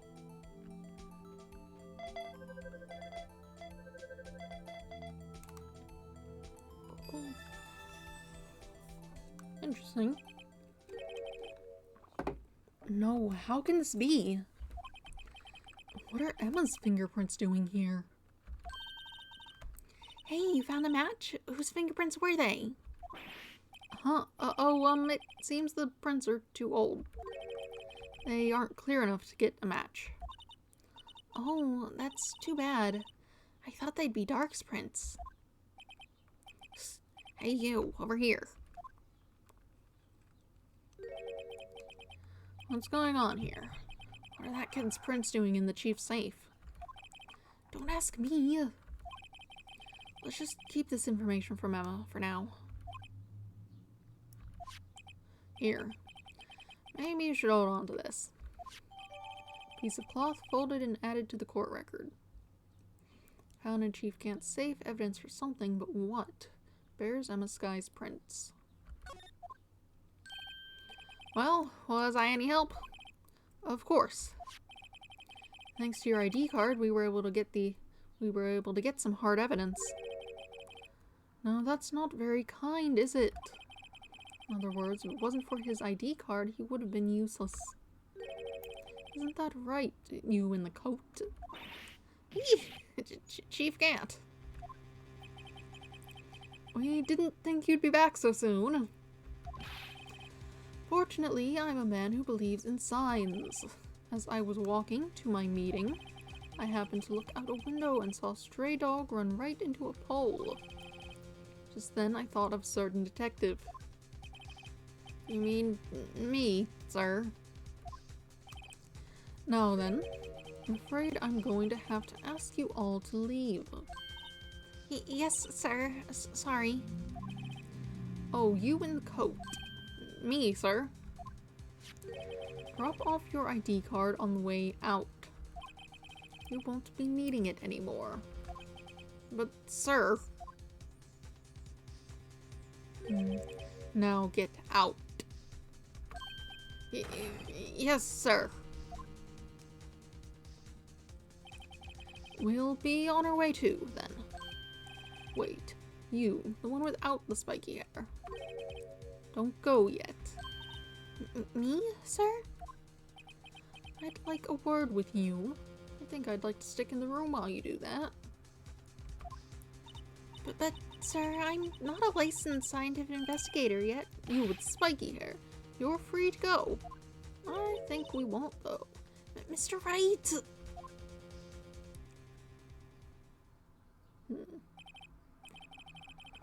Not gonna argue about that or anything? Look, pal, if I've told you once, I've told you 1,000 times. The chief's office is off limits. But no, you just had to go sneaking in there like that, didn't you? I thought you said you didn't care anymore if you were fired. Yeah, but if I knew it'd be like this, I never would have said it. Now that I've seen the evidence Chief Gant was hiding in his office, I think I'm finally starting to get the picture. But why has she kept eerily silent about it all this time? Anyway, you listening to me? I'm gonna try to smooth things over with the Chief again. Later, pal. After that, I heard from Emma. She said the police wanted to ask her some questions. So she'll be busy for the rest of the day. February 24th, Detention Center Visitors Room. I see. So the chief asked Emma to come in for questioning. It's no use thinking about it. Tomorrow's the final day in court. I'm committed to doing everything I can to defend you, which is why I'm here. But I've already told you all I can. What you've told me over these past couple days is absolutely nothing. Not a single useful thing. Really, I believe I did mention something quite important. Something I told you right at the beginning. I said that I was the one who stabbed Detective Goodman. I think I finally figured it out. I know who it is that's lurking behind your words. Mia did a good job mentoring you. I'm rather jealous. It seems Edgeworth was right. Edgeworth. Once you're convinced you know something, no one can persuade you otherwise. Thick-headed is the term he used, I believe. Now's my chance to get her to tell me the rest of the story. I have to admit, I was more than a little perplexed at first. You insisted you did it, and yet there was no incriminating evidence. That's when it hit me. It's not that you're unwilling to tell the truth. It's that you're incapable of doing so because of a certain individual. What an intriguing notion. A certain individual, you say? So you think I'm protecting this person? Protecting? No, I think afraid of is more like it. If I'm not mistaken, the person in question may have persuaded you to silence. For argument's sake, Mr. Wright, who, may I ask, is this person you're speaking of? The one I am supposedly so frightened of. What is this person's name? Very obviously this guy. Well, this guy? Mr. Wright, you are addressing the chief prosecutor. Do not forget your place. I take it she's still not ready to spill the beans. My apologies. Could you please tell me a bit more about what you think you know? We were partners until 2 years ago.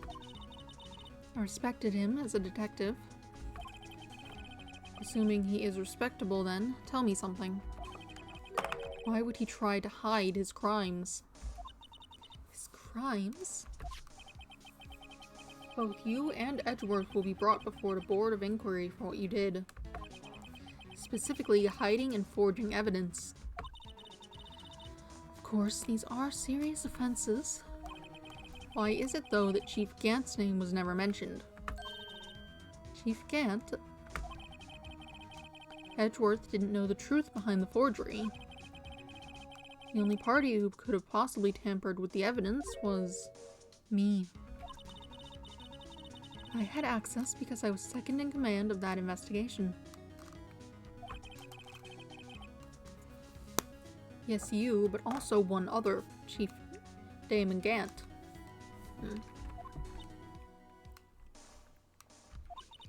If you intend to accuse Chief Gant, you'll need more than just words. Show me proof that Chief Gant falsified evidence in that case.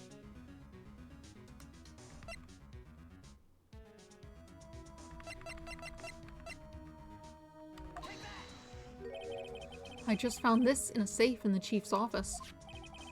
This jar piece and this piece of cloth. Do you know what these are? They're pieces of evidence from the SL9 incident. The person concealing evidence was none other than Chief Gant himself. Now tell me, why are you taking all the blame for him? Touché, Mr. Wright. It's as you surmised. I cannot disobey the Chief's orders, even if it means being found guilty for murder. Why not? Come now, Mr. Wright. You can't possibly expect me to be able to tell you that. 3 days ago, I had no choice but to cooperate in the murder of Detective Goodman. Perhaps I should say, follow orders. Yes, that's more accurate than cooperate. Although I can't tell you the details, I can say that I was given an order on that day. I need you to dispose of Bruce Goodman's body. You'll find it inside the trunk of Miles Edgeworth's car.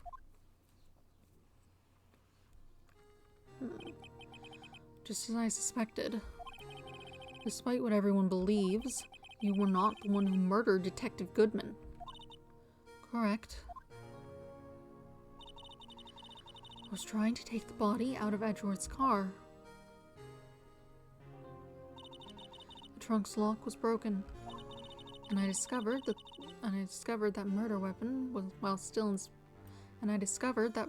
while inspecting the body. The murder weapon? You mean Edgeworth's knife? That's definitely the knife from this. Yeah. No. When I found the body, this was the knife stuck in it. The knife from the SL9 incident. Serial killer Joe Dark's knife. I couldn't just leave that knife in him, so I took it out and stabbed him with another knife. That would be Edgeworth's knife. That's right. Even though he was already dead, my hands were shaking at the thought of stabbing him. That's why I ended up cutting my hand. And that is the reason for the bandage on your right hand. Yes, it seems that I got blood on the victim's shoes as well. And then she saw me just as I plunged the knife in. I'm a star, huh?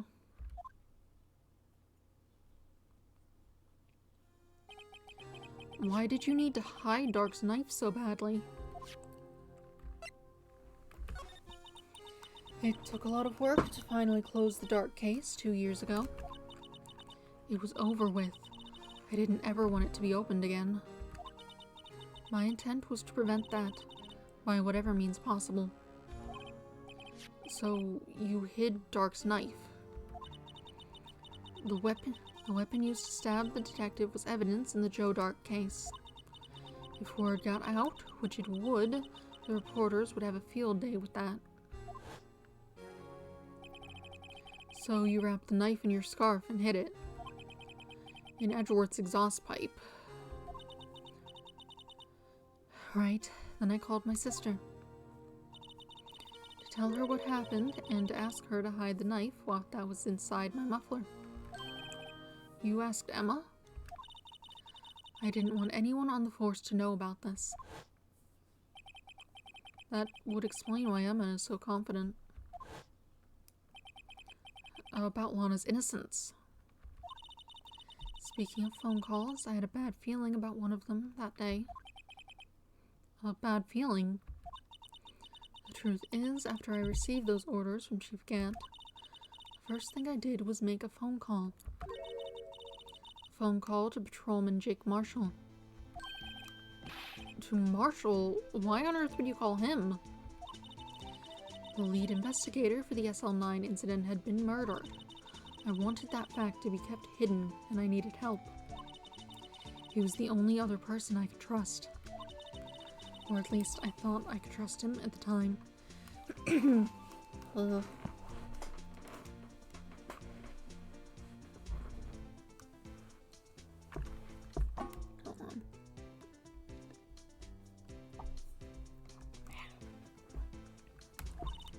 However, it seems that after I spoke to him, he went he went off on an escapade of his own. Oh, you mean...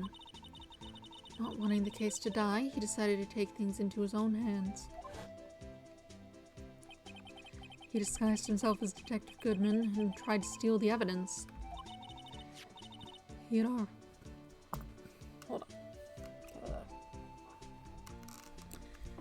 already stolen the ID card, but it seems he still hadn't made up his mind to break into the evidence room.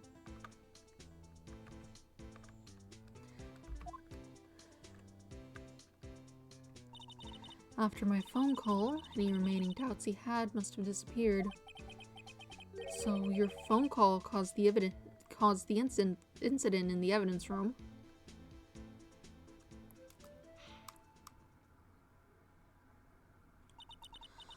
I'm afraid that's all I can tell you. But Lana, you've earned my respect, Mr. Wright, both as a defense attorney and an investigator. Now please, don't pursue this any further in court tomorrow. Tomorrow's trial. There's only one way to drive off Lana's demons. I've got to get to the bottom. I've got to get to the bottom of everything. Detective Goodman's real murderer.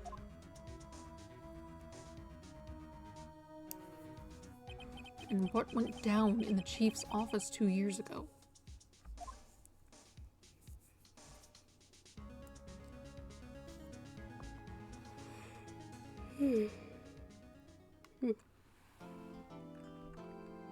Save progress, yes.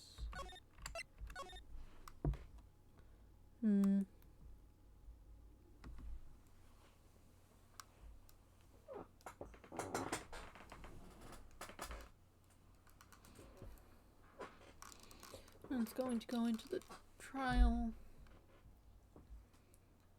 I think I'm going to get up and use the bathroom, feed the animals. Another spam bot trying to show up. So let me turn this on. I will be back in just a bit. I'm gonna use the bathroom, feed dog, feed cats.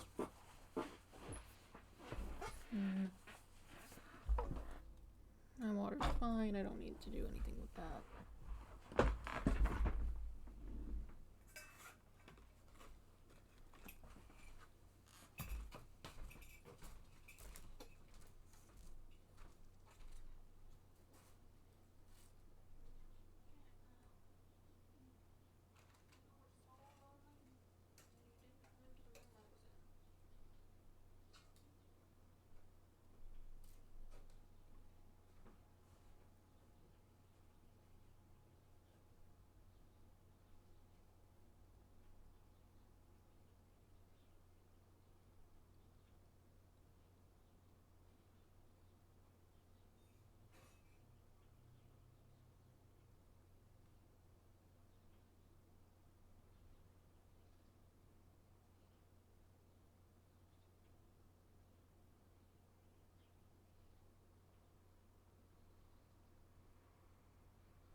still need to use the bathroom.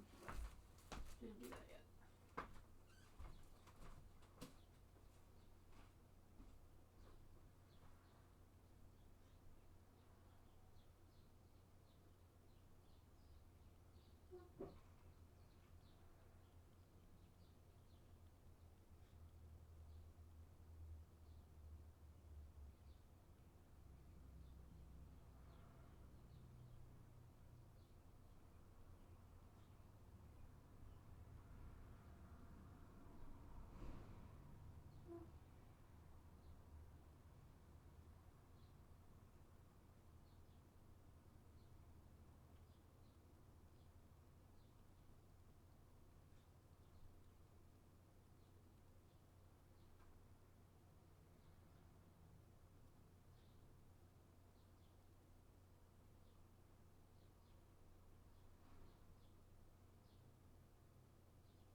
Okay, now I'm back.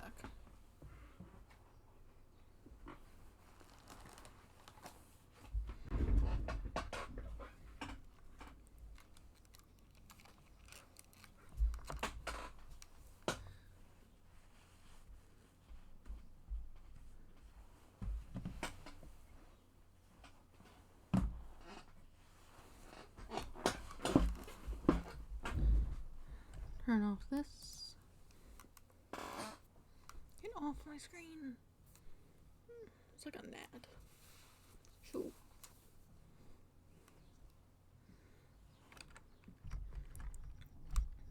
Okay. Trial former. Let's go. February 25th, 9:47 a.m. District Court, Defendant Lobby number 2.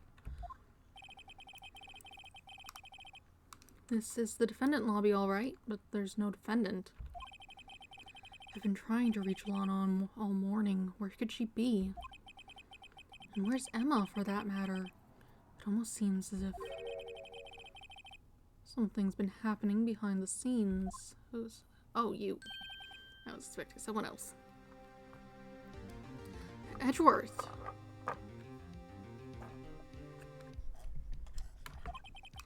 Knowing you, you've already figured it out. Who the owner of the 7777777 ID number is, that is. Well, I have a pretty strong hunch.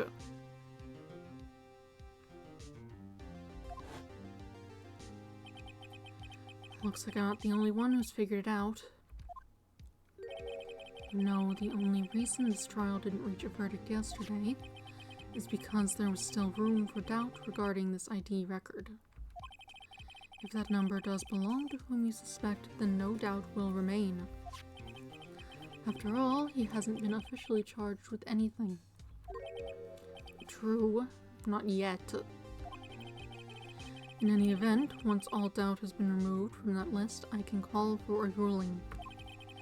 5 minutes, Wright, and Chief Prosecutor Sky will be found guilty. But she didn't do it. I figured you'd say as much. That's why I came here, to hear what you have to say. This is the first time he's ever done something like this. Alana's hiding something, and the only way we'll ever know the truth is to draw it out of her. The truth. Everything goes back to the SL9 incident. Don't be stupid. Today's the last day of the trial. We don't have time to reminisce about the past. That depends on you. If she's found guilty, you'll lose your only chance to find out what really happened. I'll think about it.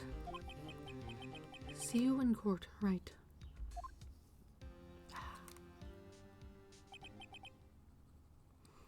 This is it. If I'm ever going to find out what Chief Gant has on her, it's now. February 25th, 10 a.m., District Court, Courtroom Number 9. Court is now in session for the trial of Miss Alana Sky.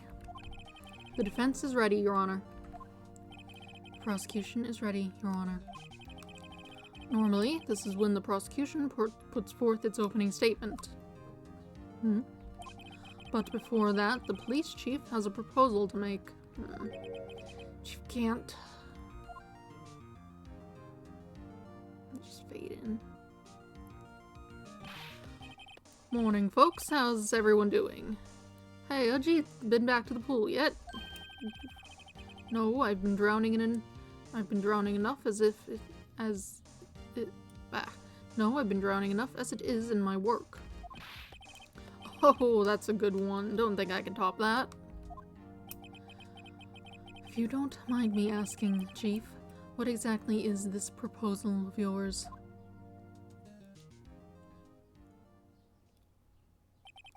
Lana, that is to say, the defendant, has asked me if she could speak directly to the court.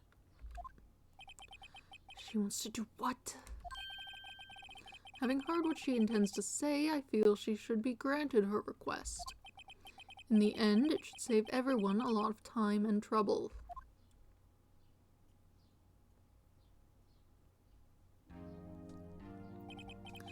What's this all about, defendant? I'd just like to make one simple request and I'll be finished. Well then, what's your request? Your Honor, I'd like you to put an immediate end to this trial. Huh? I confess to all charges against me. On February 21st of this year, I murdered Detective Bruce Goodman in the underground parking lot of the prosecutor's office. No, Lana!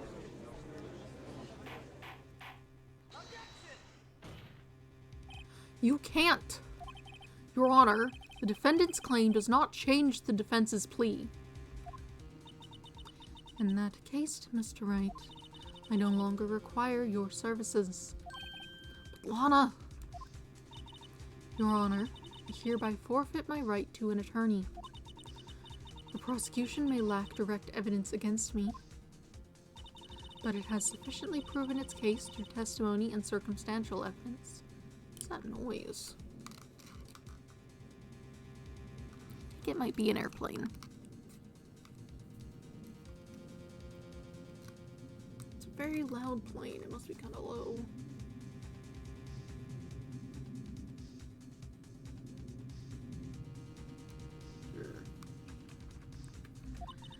I would like you to render your verdict now, if you please. Well, the defendant certainly has the right to self-representation. Her request is legally valid, although this is an unprecedented situation. Indeed, it appears there's no further need to continue this trial. even if Mr. Wright may feel otherwise. This can't be happening. It appears the time for the verdict has arrived. This court finds the defendant.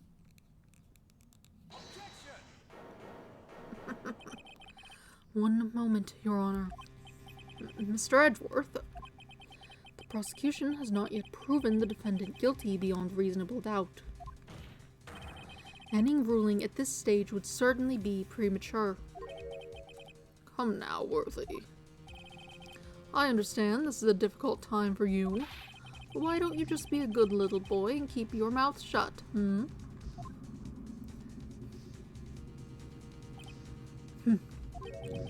I don't think I care for your tone, Chief Gant. That's not a plane, that's like a car or something. The curtains are all shut, I can't really see. What? Creating another fabrication to cover up your past mistakes. Sorry, but I'm no longer the naive little boy you would have me be. With this sudden confession from the defendant, it's obvious to me some kind of deal was struck behind the scenes. Some kind of deal, Not everyone operates as you do, Worthy.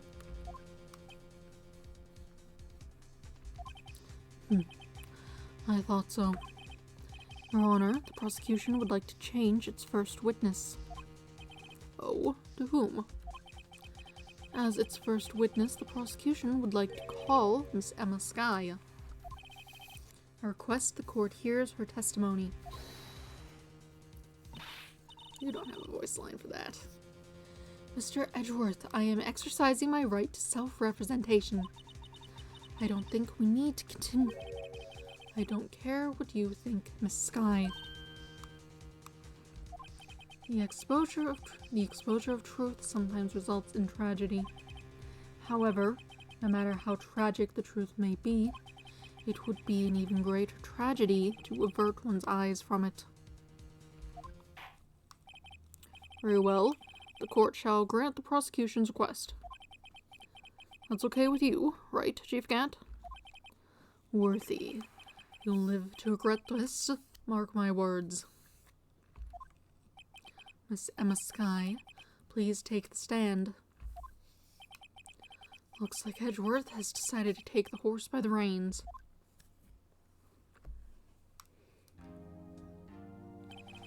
Now then, witness, please state your name and occupation. My name is Emma Skye. My occupation, I'm Lana's little sister, and I want to be a scientific investigator. 2 years ago, you encountered the serial killer Joe Dark of the Joe Dark killings. Is this correct? Yes. I'm trying my hardest to forget about that, though. I'm sorry, but I'm afraid I'm going to have to ask you to recall those events one more time. Mr. Edgeworth, please remember this trial concerns the murder of Detective Goodman. It is an incident that was resolved 2 years ago really all that relevant? Yes, it most certainly is. Well, okay then. He sure gave in fast. Now, please testify about what happened to you 2 years ago. The trip to yesteryear has finally begun. It's bound to lead to the truth behind this trial.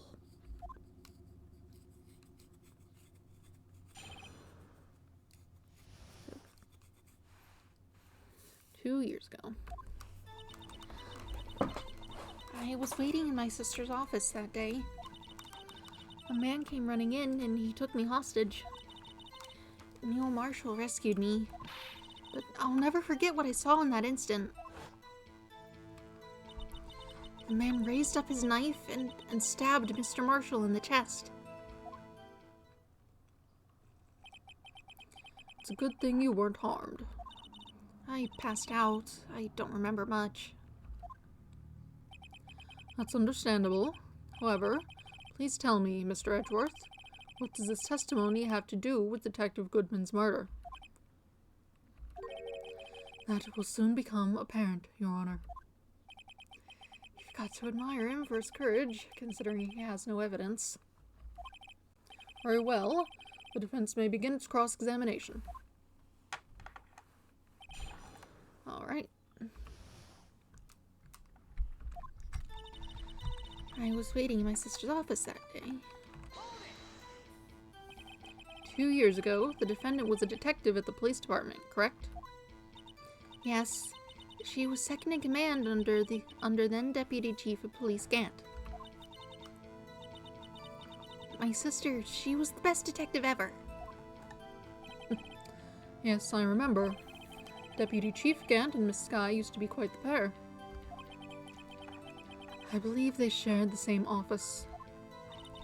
That's right. I'd always sit at my sister's desk and dream about playing that organ. I wanted to play it that day too. The police department and the prosecutor's office held a ceremony that day. Lana promised to take me to dinner after she finished her work.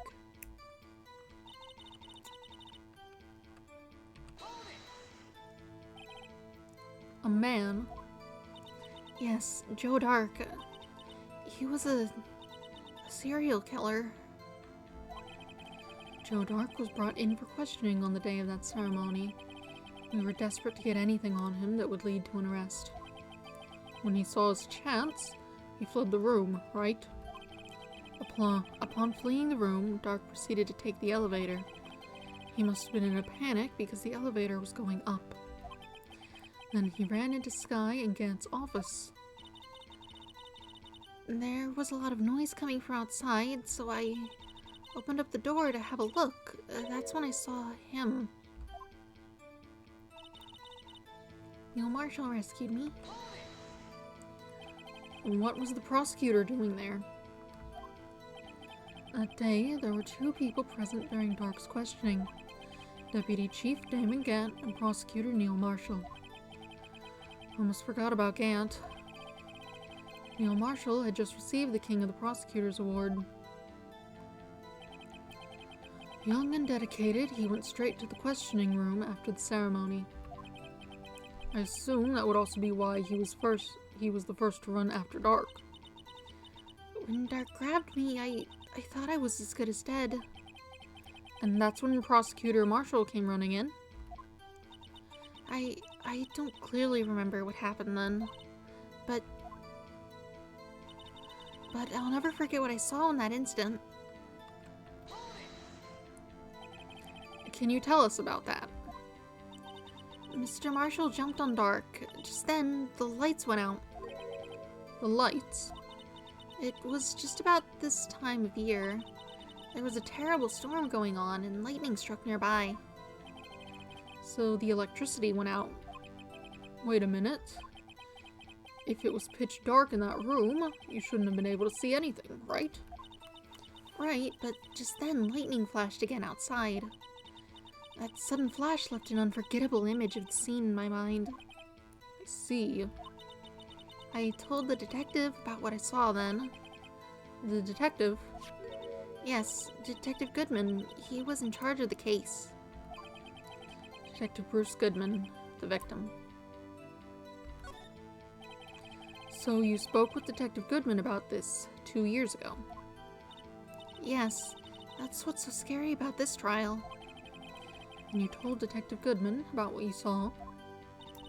Yes, but at the time, the words just wouldn't come out. That's why I drew a picture. Picture? Yes, I think she mentioned that before.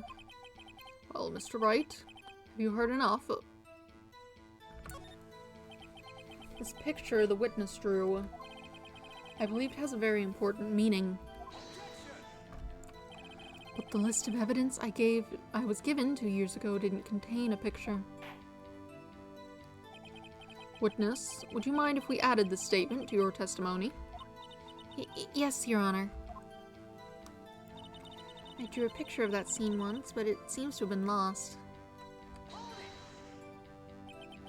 You drew a picture of the scene you witnessed, right? Yes, I wanted to do everything I could to help the investigation. I can still see it now, whenever I close my eyes. That's strange.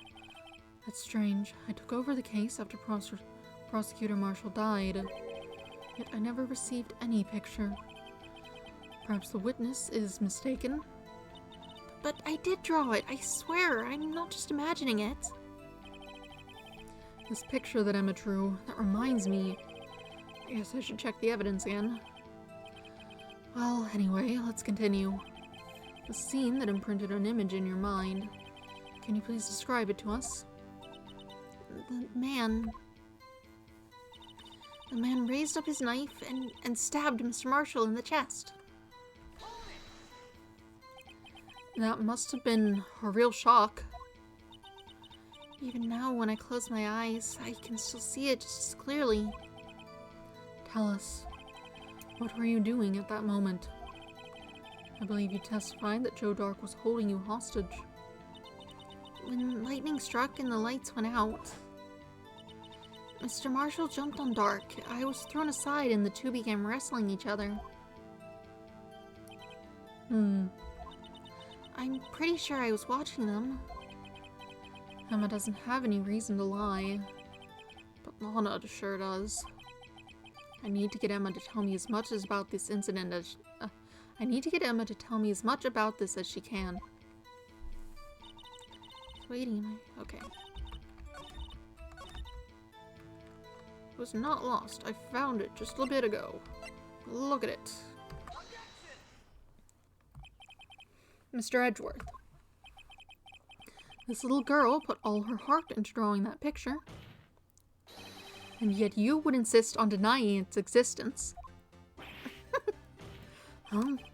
Hey, I'm not the bad guy.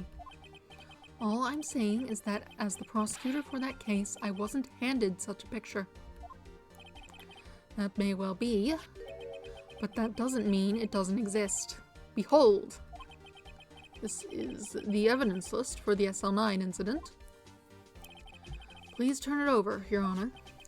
Turn it over. Turn it... Ah! What's this? Why was it just drawn on the back of the evidence list? Yes, what is that? Hey, that's it. That's a picture I drew. Indeed, two men appear to be wrestling here. What is the meaning of this? What are you doing with that list? Me? Only the prosecutor in charge should have access to that list. Huh. These lists, they're different from each other. What? It would appear, Mr. Edgeworth, that the evidence list you were handed 2 years ago was incomplete. These two lists fit together to form one. You can see the marks here where they were torn apart from each other. Is that so?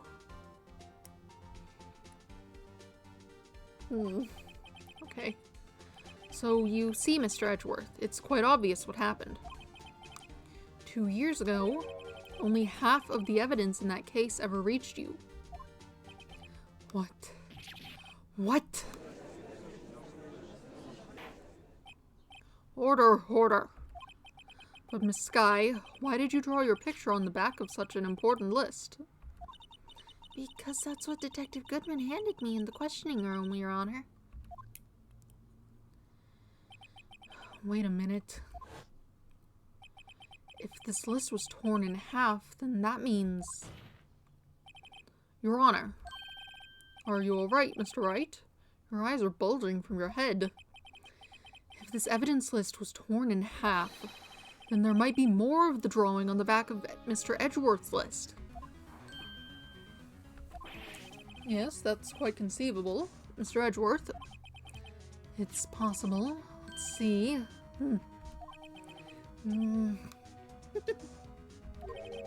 Is something wrong? You even have to ask. Sorry, Your Honor.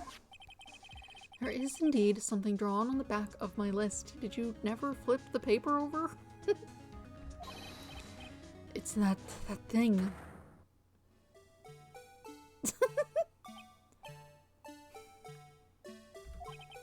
It's that thing. The thing that was dancing in the evidence room. Clearly, this act of vandalism is the work of a certain chief of detectives. I guess he was out of scrap paper. Evidence list restored and updated in the court record. List of evidence in the SL9 incident. Half of this list was found in Gant's desk. Okay, it fits like that.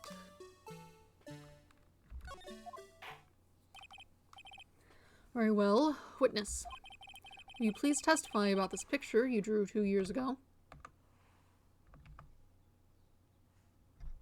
Let me check something.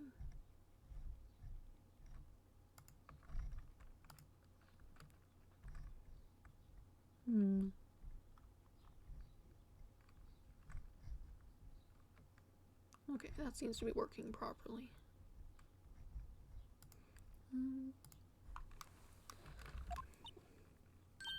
Huh? Oh, yes, sir, Your Honor.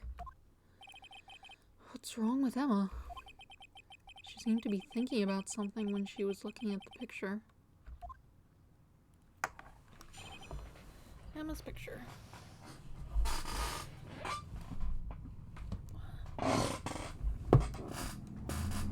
My chair is too loud.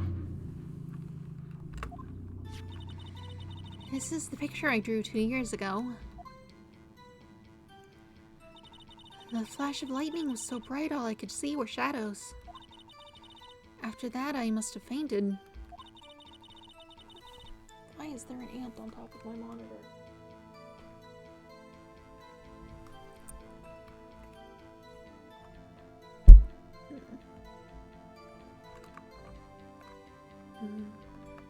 Sorry.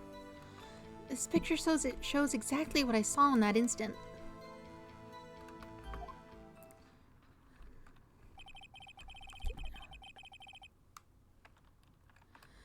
To think to think a flash of lightning could burn such an image in your mind. Who's that?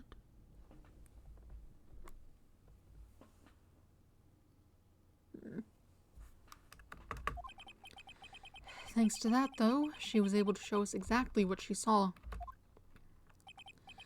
Well, I don't see any contradictions here. This clearly shows Joe Dark about to murder prosecutor Neil Marshall. The defense may now begin its cross-examination. Alright. I'm not sure it clearly shows anything beyond 2 people.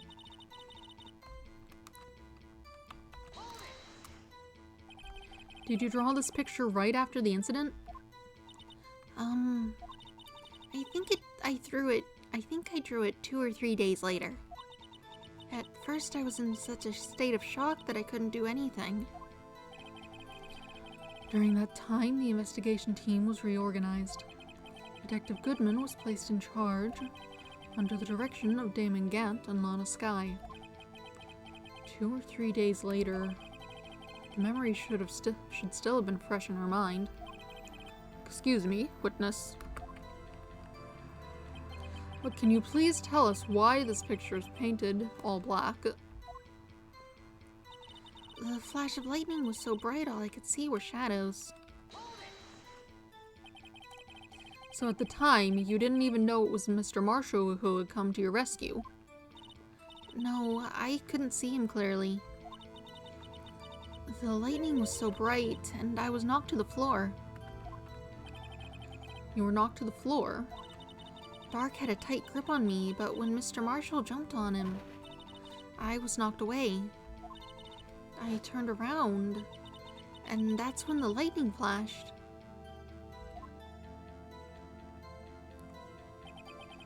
Poor Emma. I'm just glad she wasn't hurt. What happened after the lightning flashed? Oh, that was the wrong voice. What happened after the lightning flash? That's better. After that, I must have fainted. You mean you didn't see the actual murder take place? No, I'm sorry.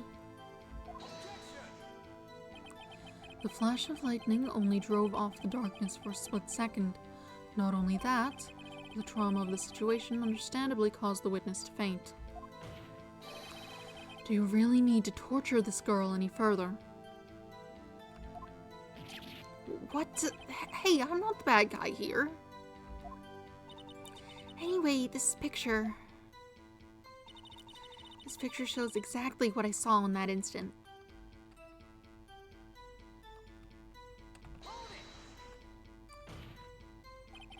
Sorry for asking so many times, but are you sure you drew exactly what you saw? Of course, this is the exact scene. It wasn't influenced in any way from your talks with the detectives. Are you insinuating we somehow manipulated her memory, Mr. Wright? No, of course not. I'd better watch out or he might find some way to cut my salary. I drew this picture before I heard anything from the detectives, so I don't think anyone's story would have influenced me. Mr. Wright, is there something that's bothering you about this picture? Huh? Oh, well...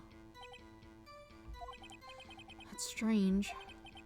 She claims this is exactly the scene that was imprinted in her mind, and yet, there's clearly a contradiction here. And it's weird that the implement isn't shadowed like everything else.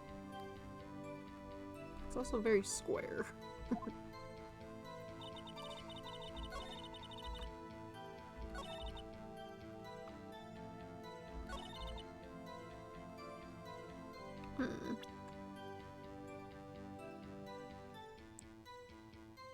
I'm not sure what I would do to point at that. Oh, why is it... Okay. That's not how I expected that to be arranged.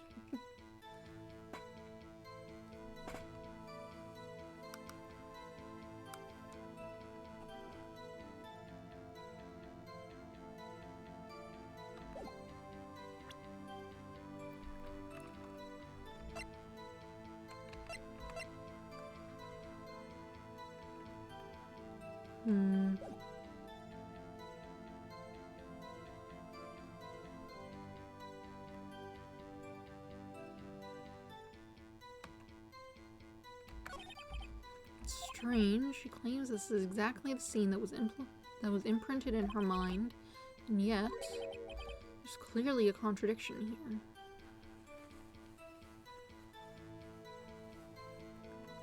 Maybe I should use the murder weapon?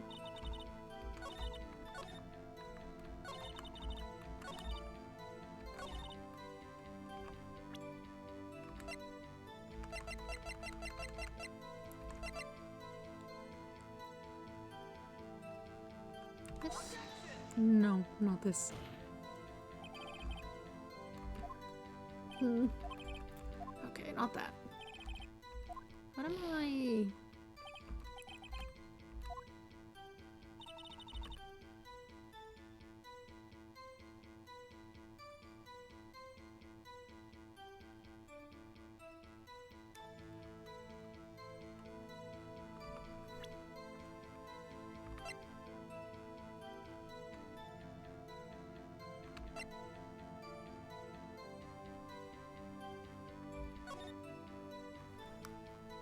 I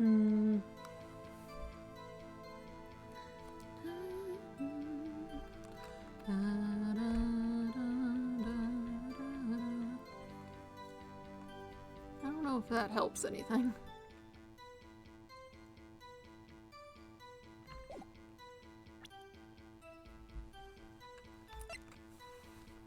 What am I looking for?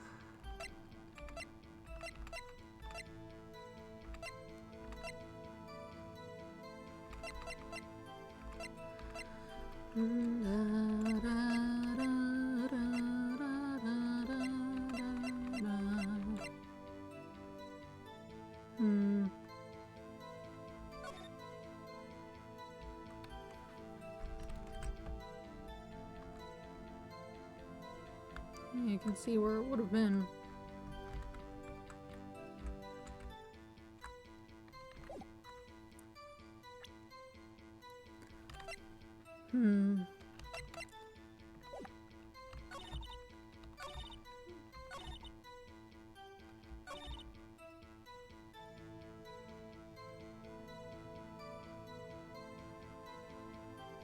Maybe this?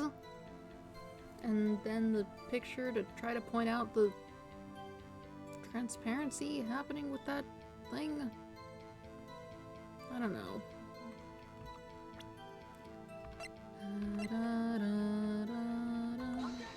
That's not it.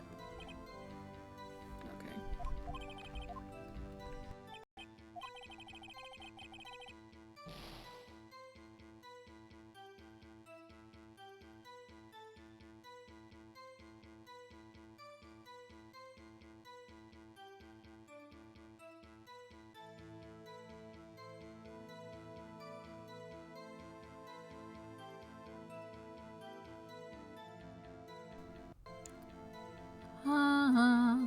Okay. I think the connector on this microphone might be a little off. Don't think I have anything with another plug like that, so hopefully it doesn't break, especially since...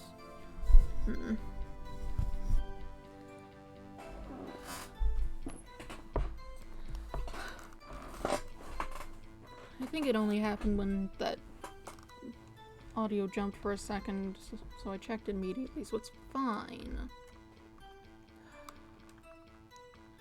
Should probably get a microphone of my own instead of borrowing someone else's.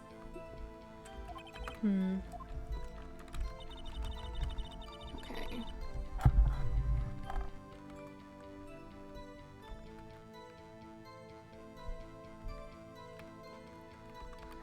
Let me real quick save so I don't mess anything up. What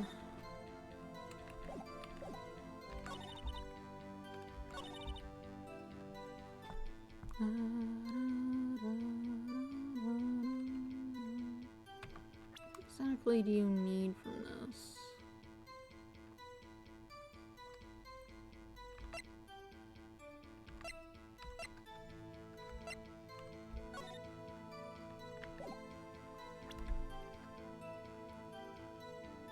I point out that there's another thing in there? No.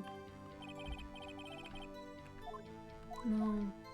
I mean, the statements are very related, but it's a different problem.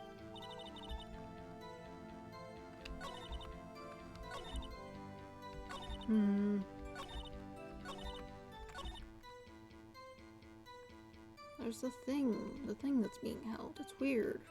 Look at it.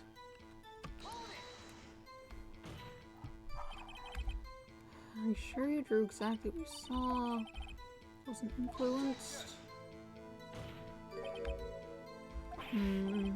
Oh.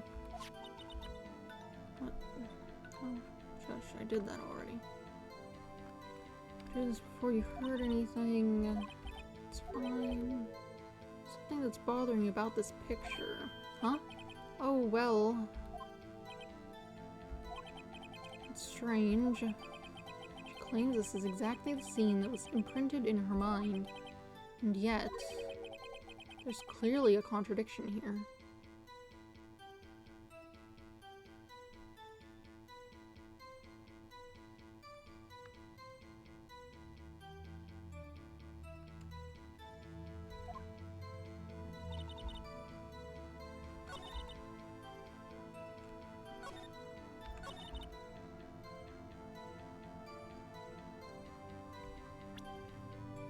What am I supposed to do?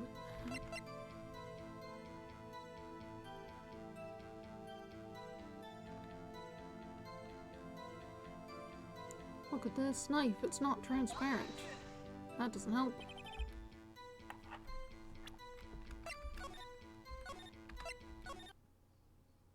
Wait.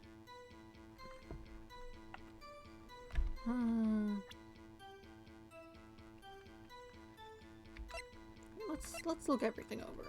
This doesn't help. This doesn't help. This I can see being used, but maybe not in this particular thing, not without having the halberd itself. That's not helpful, no. I don't know what's going on with that. That doesn't help. Let's see. That's not it.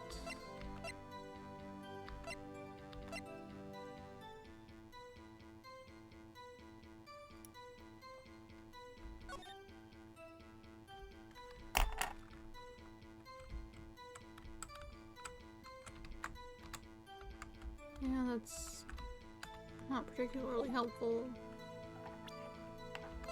Aside from the things I tried to use it for, which is not working. No.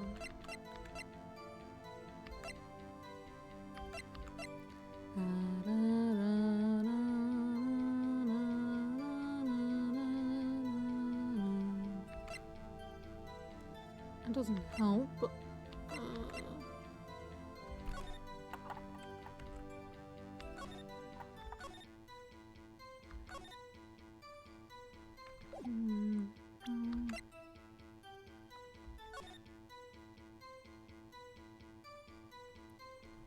Marshall, single stab wound.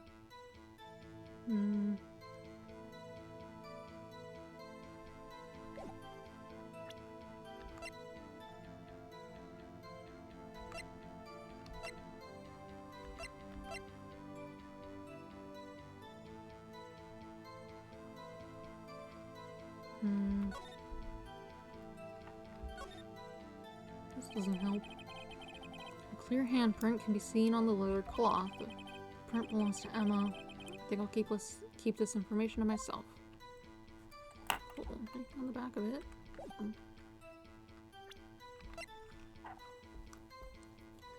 Let's see.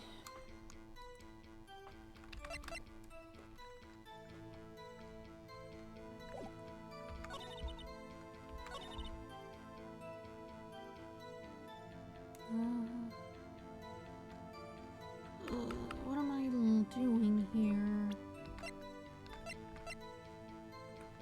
What do you want from me?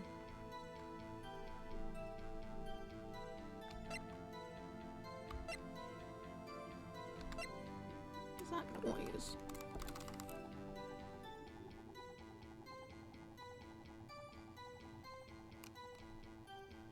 It might be a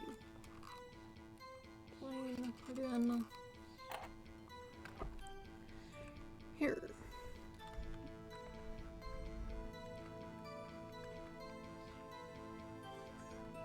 The knife tip.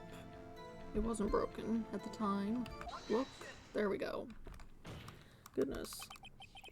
I hate to be the bearer of bad news, but this picture the witness drew contains a blatant contradiction. What? But I still remember it like it was yesterday. Mr. Wright, perhaps it would be faster if you simply pointed out this contradiction for us. What part of this picture contradicts the autopsy report? Weapon. Look at it. The contradiction, of course, lies here. Take a look at the knife the man is holding. If you look closely, you can see its tip is broken. Even I don't have to look closely to see that, Mr. Wright. But, Mr. Wright, look at the evidence. See the murder weapon? Its tip is broken too. If I recall, the tip of the knife was found broken off in the victim's body. It was the conclusive piece of evidence that proved Joe Dark was the murderer. I'm afraid it's not so simple, Emma. Where, pray tell, could you possibly see a problem? It's obvious, really. The victim suffered a single stab wound to the back. If the victim was only stabbed once, then the murder weapon should not yet be broken. Oh, what's the meaning of this? Perhaps the knife was broken beforehand. Sorry, but I'm afraid that's not possible. The tip of the knife was found inside the victim's body. If it was broken beforehand, it couldn't possibly wind up there. That's right, but what does this mean? The tip of the knife was undeniably discovered within the victim's body. The only possible explanation is the witness's memory is mistaken. That's why I asked her so many times if she was sure she remembered correctly. I believe you were annoyed at the time, but she was sure she remembered correctly. But there's no other way to explain this inconsistency. Not so fast, Mr. Edgeworth. There is another explanation. Have you forgotten already? About a little something called falsified evidence. You're treading on thin ice, Wright. All I'm saying is that this broken knife tip might be the piece of evidence that was forged. You can't deny the possibility. No.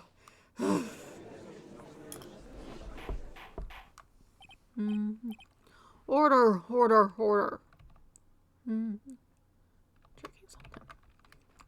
Since it messed up, I keep checking the thing and making sure it's still working. Are you saying the investigation really was corrupted? Your Honor, please allow me to once again go over the events that took place the day of the murder. The police department and the prosecutor's office were holding a ceremony that day. After receiving the King of Prosecutors Award at the ceremony, Neil Marshall questioned Joe Dark along with Damon Gant. During his questioning, Joe Dark fled the room. Prosecutor Marshall chased after him and was killed by Dark. It is my belief that somewhere in this story there is a lie. I'm not lying. The man really was holding up a broken knife. If that's true, then there's no other way around it. This could not have been the actual murder weapon. There must have been another broken knife. What are the chances of there being two broken knives? Another broken knife beside Joe Dark's. Could there have been one? Yes, we know. We know what it is. If the witness isn't... Hold on, let me drink water.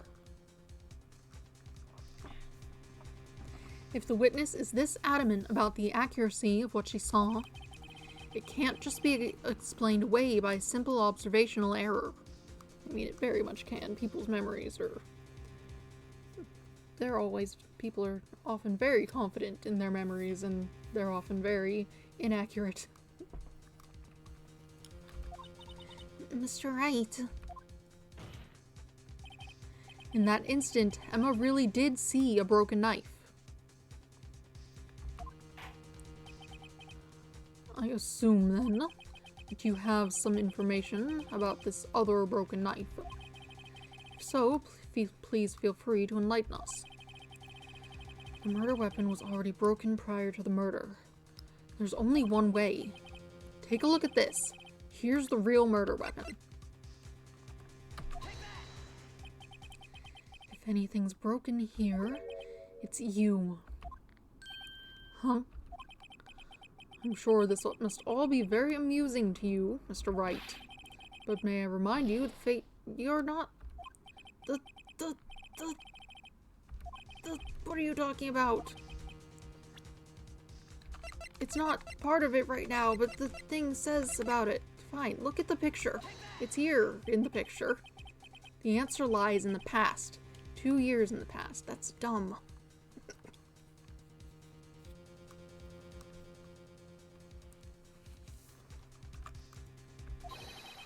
Right here, inside this picture. This is a picture of the award ceremony. Aha! What is it, Mr. Edgeworth? It's the broken murder weapon.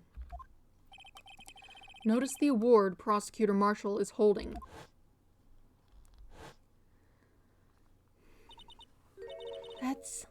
That's a broken knife. As we earlier concluded, the knife in the drawing was not Joe Dark's knife. That being the case, the knife the witness saw was in all likelihood from this award. Order, order, order. Neil Marshall was awarded King of the Prosecutors that day. As an award, he was given this broken shield and knife. When he chased after Joe Dark, he pulled out this knife. Being a prosecutor, he did not carry a pistol. This broken knife was the only weapon he had in this dangerous situation. But that can't be. Oh, and why not, Mr. Edgeworth? Because if the King of Prosecutors award knife was the murder weapon, then the murderer and the victim would be reversed. What do you mean? I mean, this man raising a knife would have been Prosecutor Neil Marshall. Oh.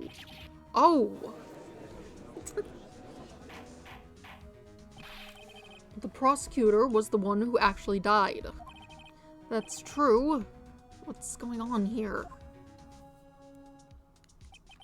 It seems Mr. Wright has been a bit too eager to jump to conclusions.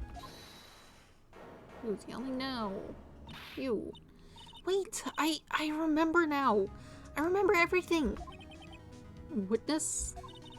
Mr. Edgeworth. What is it? Could you show me your evidence list again, please? His list? The one with that picture scribbled on the back.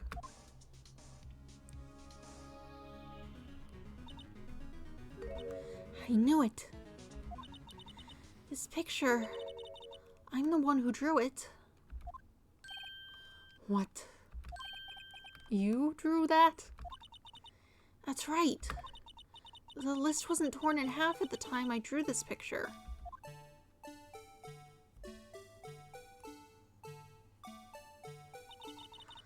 All this time, I've been trying so hard to forget. I must have locked this part away deep inside me. Perhaps it would be best if we added this to the witness's testimony. Would you please tell us what you recalled, Miss Skye? Yes, Your Honor.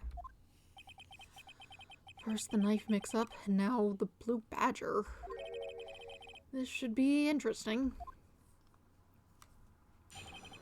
Emma's recollection.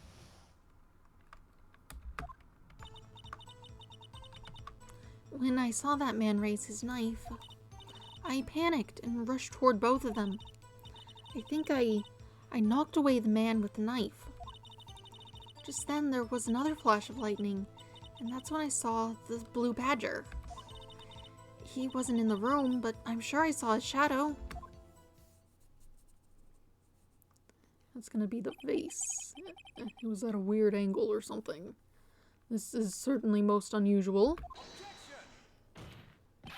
Try impossible. The chief of detectives hadn't even designed him until this. Okay. The chief of detectives hadn't even designed him until this year. That would mean he didn't even exist 2 years ago. What's that? No, the squirrel. The squirrel has managed to lift the lid of the can that the peanuts are kept in. They've done that before. Whatever, they can have them, I guess. Yes, well, the defense may now begin its cross-examination. Stop, please. Don't pursue this any further. Lana, what's the meaning of this? Please remain seated in the defendant's chair. But you can't do this. I've already confessed to the crime. Why can't you just leave it at that? Chief Prosecutor Skye. We've already come this far. It's too late to turn back. Silence. The defense will now begin its cross-examination. Bailiff, please detain the defendant. It seems we're finally getting to the core of the matter. Emma's recollection. When I saw that man raise his knife... When you say that man, I assume you refer to Joe Dark? Yes, at least I think it was him. You think? All I could really see were shadows.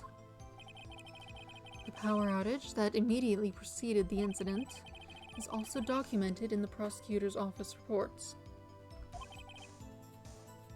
So then you... I panicked and rushed towards both of them. Why would you do something so dangerous? What else could I have done? He was about to stab Mr. Marshall. She seems convinced that Dark was the one holding the knife. But as we've just theorized, Mr. Marshall was the one holding the knife. Well, I didn't know that at the time.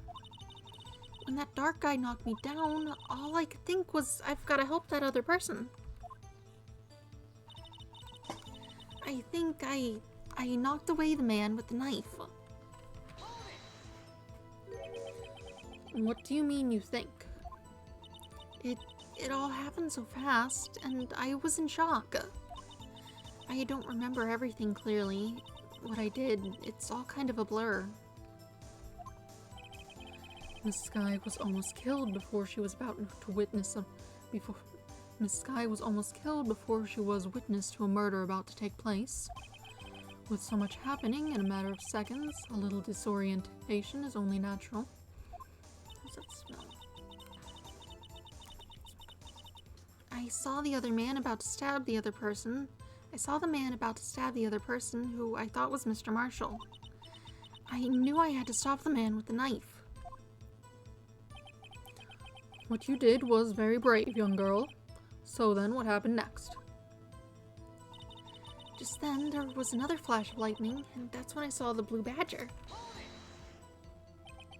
Are you sure about this? Of course, see? I even drew a picture of him here. But it was the chief of detectives who thought up this hideous beast. And that and that was just this year.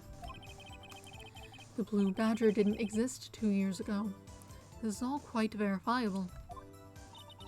I know it sounds strange. I was surprised too when I saw him at the police department. I had this nagging feeling that I've seen him before, somewhere. Now I finally remember. Oh, brother. Just when you thought that thing had caused enough commotion. Tell us, where in the room did you see him dancing? He wasn't in the room, but I'm sure I saw his shadow. His shadow? So you mean you didn't actually see his face with its winning smile and all? That's right, but I still remember it. He had 3 creepy horns. This is pointless. That thing couldn't have possibly existed 2 years ago. The witness must be mistaken. That may well be, but what's important is what caused her to think she saw what she did. Oh, I suppose you have an explanation. If so, then by all means, please tell us what this shadow really was. What was it Emma saw when the lightning flashed? Who was this blue badger, really? The blue badger hadn't even been dreamt up when Emma drew this picture, yet she's certain she saw its shadow. Ladies and gentlemen, it is the defendant's belief that on that fateful day 2 years ago, there indeed was something that looked similar to the blue badger. Something that is now sitting in this very room. Mr. Wright! In this room? Very well, Mr. Wright. What is it that the witness saw in that instant? Please show us what this mysterious blue badger looked like. It's the spot. You just turn it at a weird angle. The mysterious blue badger was in fact this. But that's... or what exactly is that? I believe it's some sort of jar. But Mr. Wright, that doesn't look anything like the blue badger. Indeed it doesn't. As it stands now, it's just a plain jar. However, what if we were to change our viewpoint? Our viewpoint. We've got to show them the correct angle to look at this form. Here we go.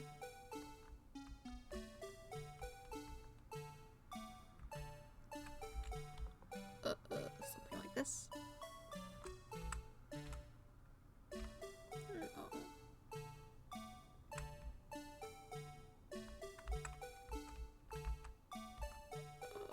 How do I?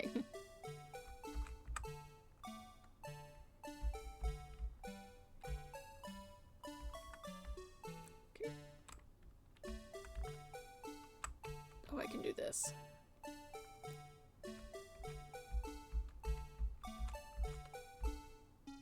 Something like this. Good enough. This isn't right. You can't be this specific. Allow me to remind the defense its case hinges on the witness's drawing. Mr. Wright can't match the shape the witness drew. We cannot accept his claim. This is dumb. At least it's not taking my health.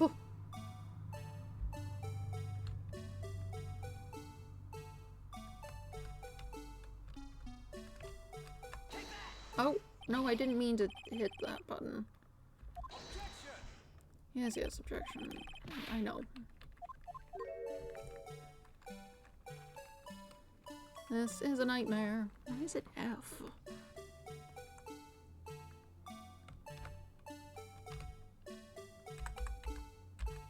Da-da-da-da-da.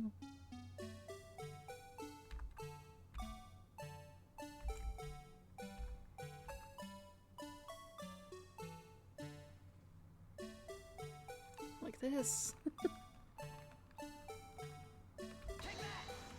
That's good enough. There we go. Well, is this a miracle or what?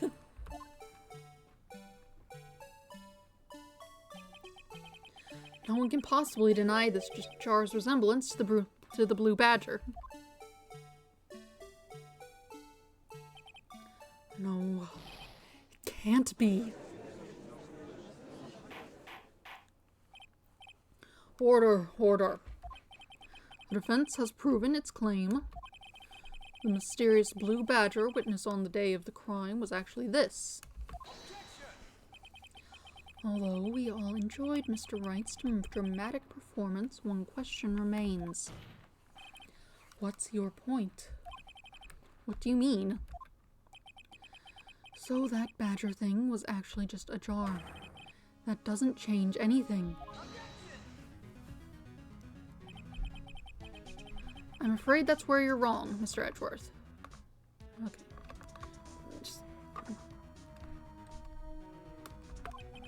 You see, this changes everything.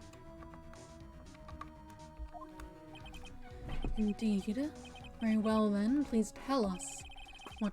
What's different now that we know the witness saw this jar?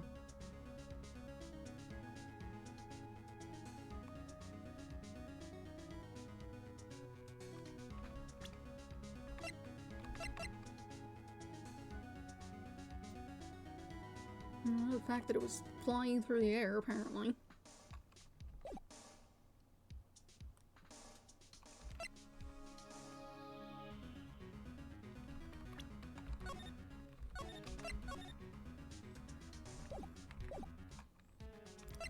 The location would have changed.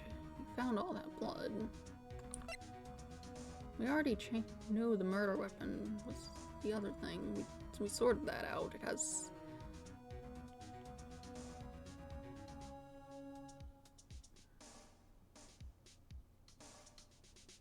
Would that change the murder weapon? sort of what we were focusing on, but flying through the air, someone must have thrown it through the air.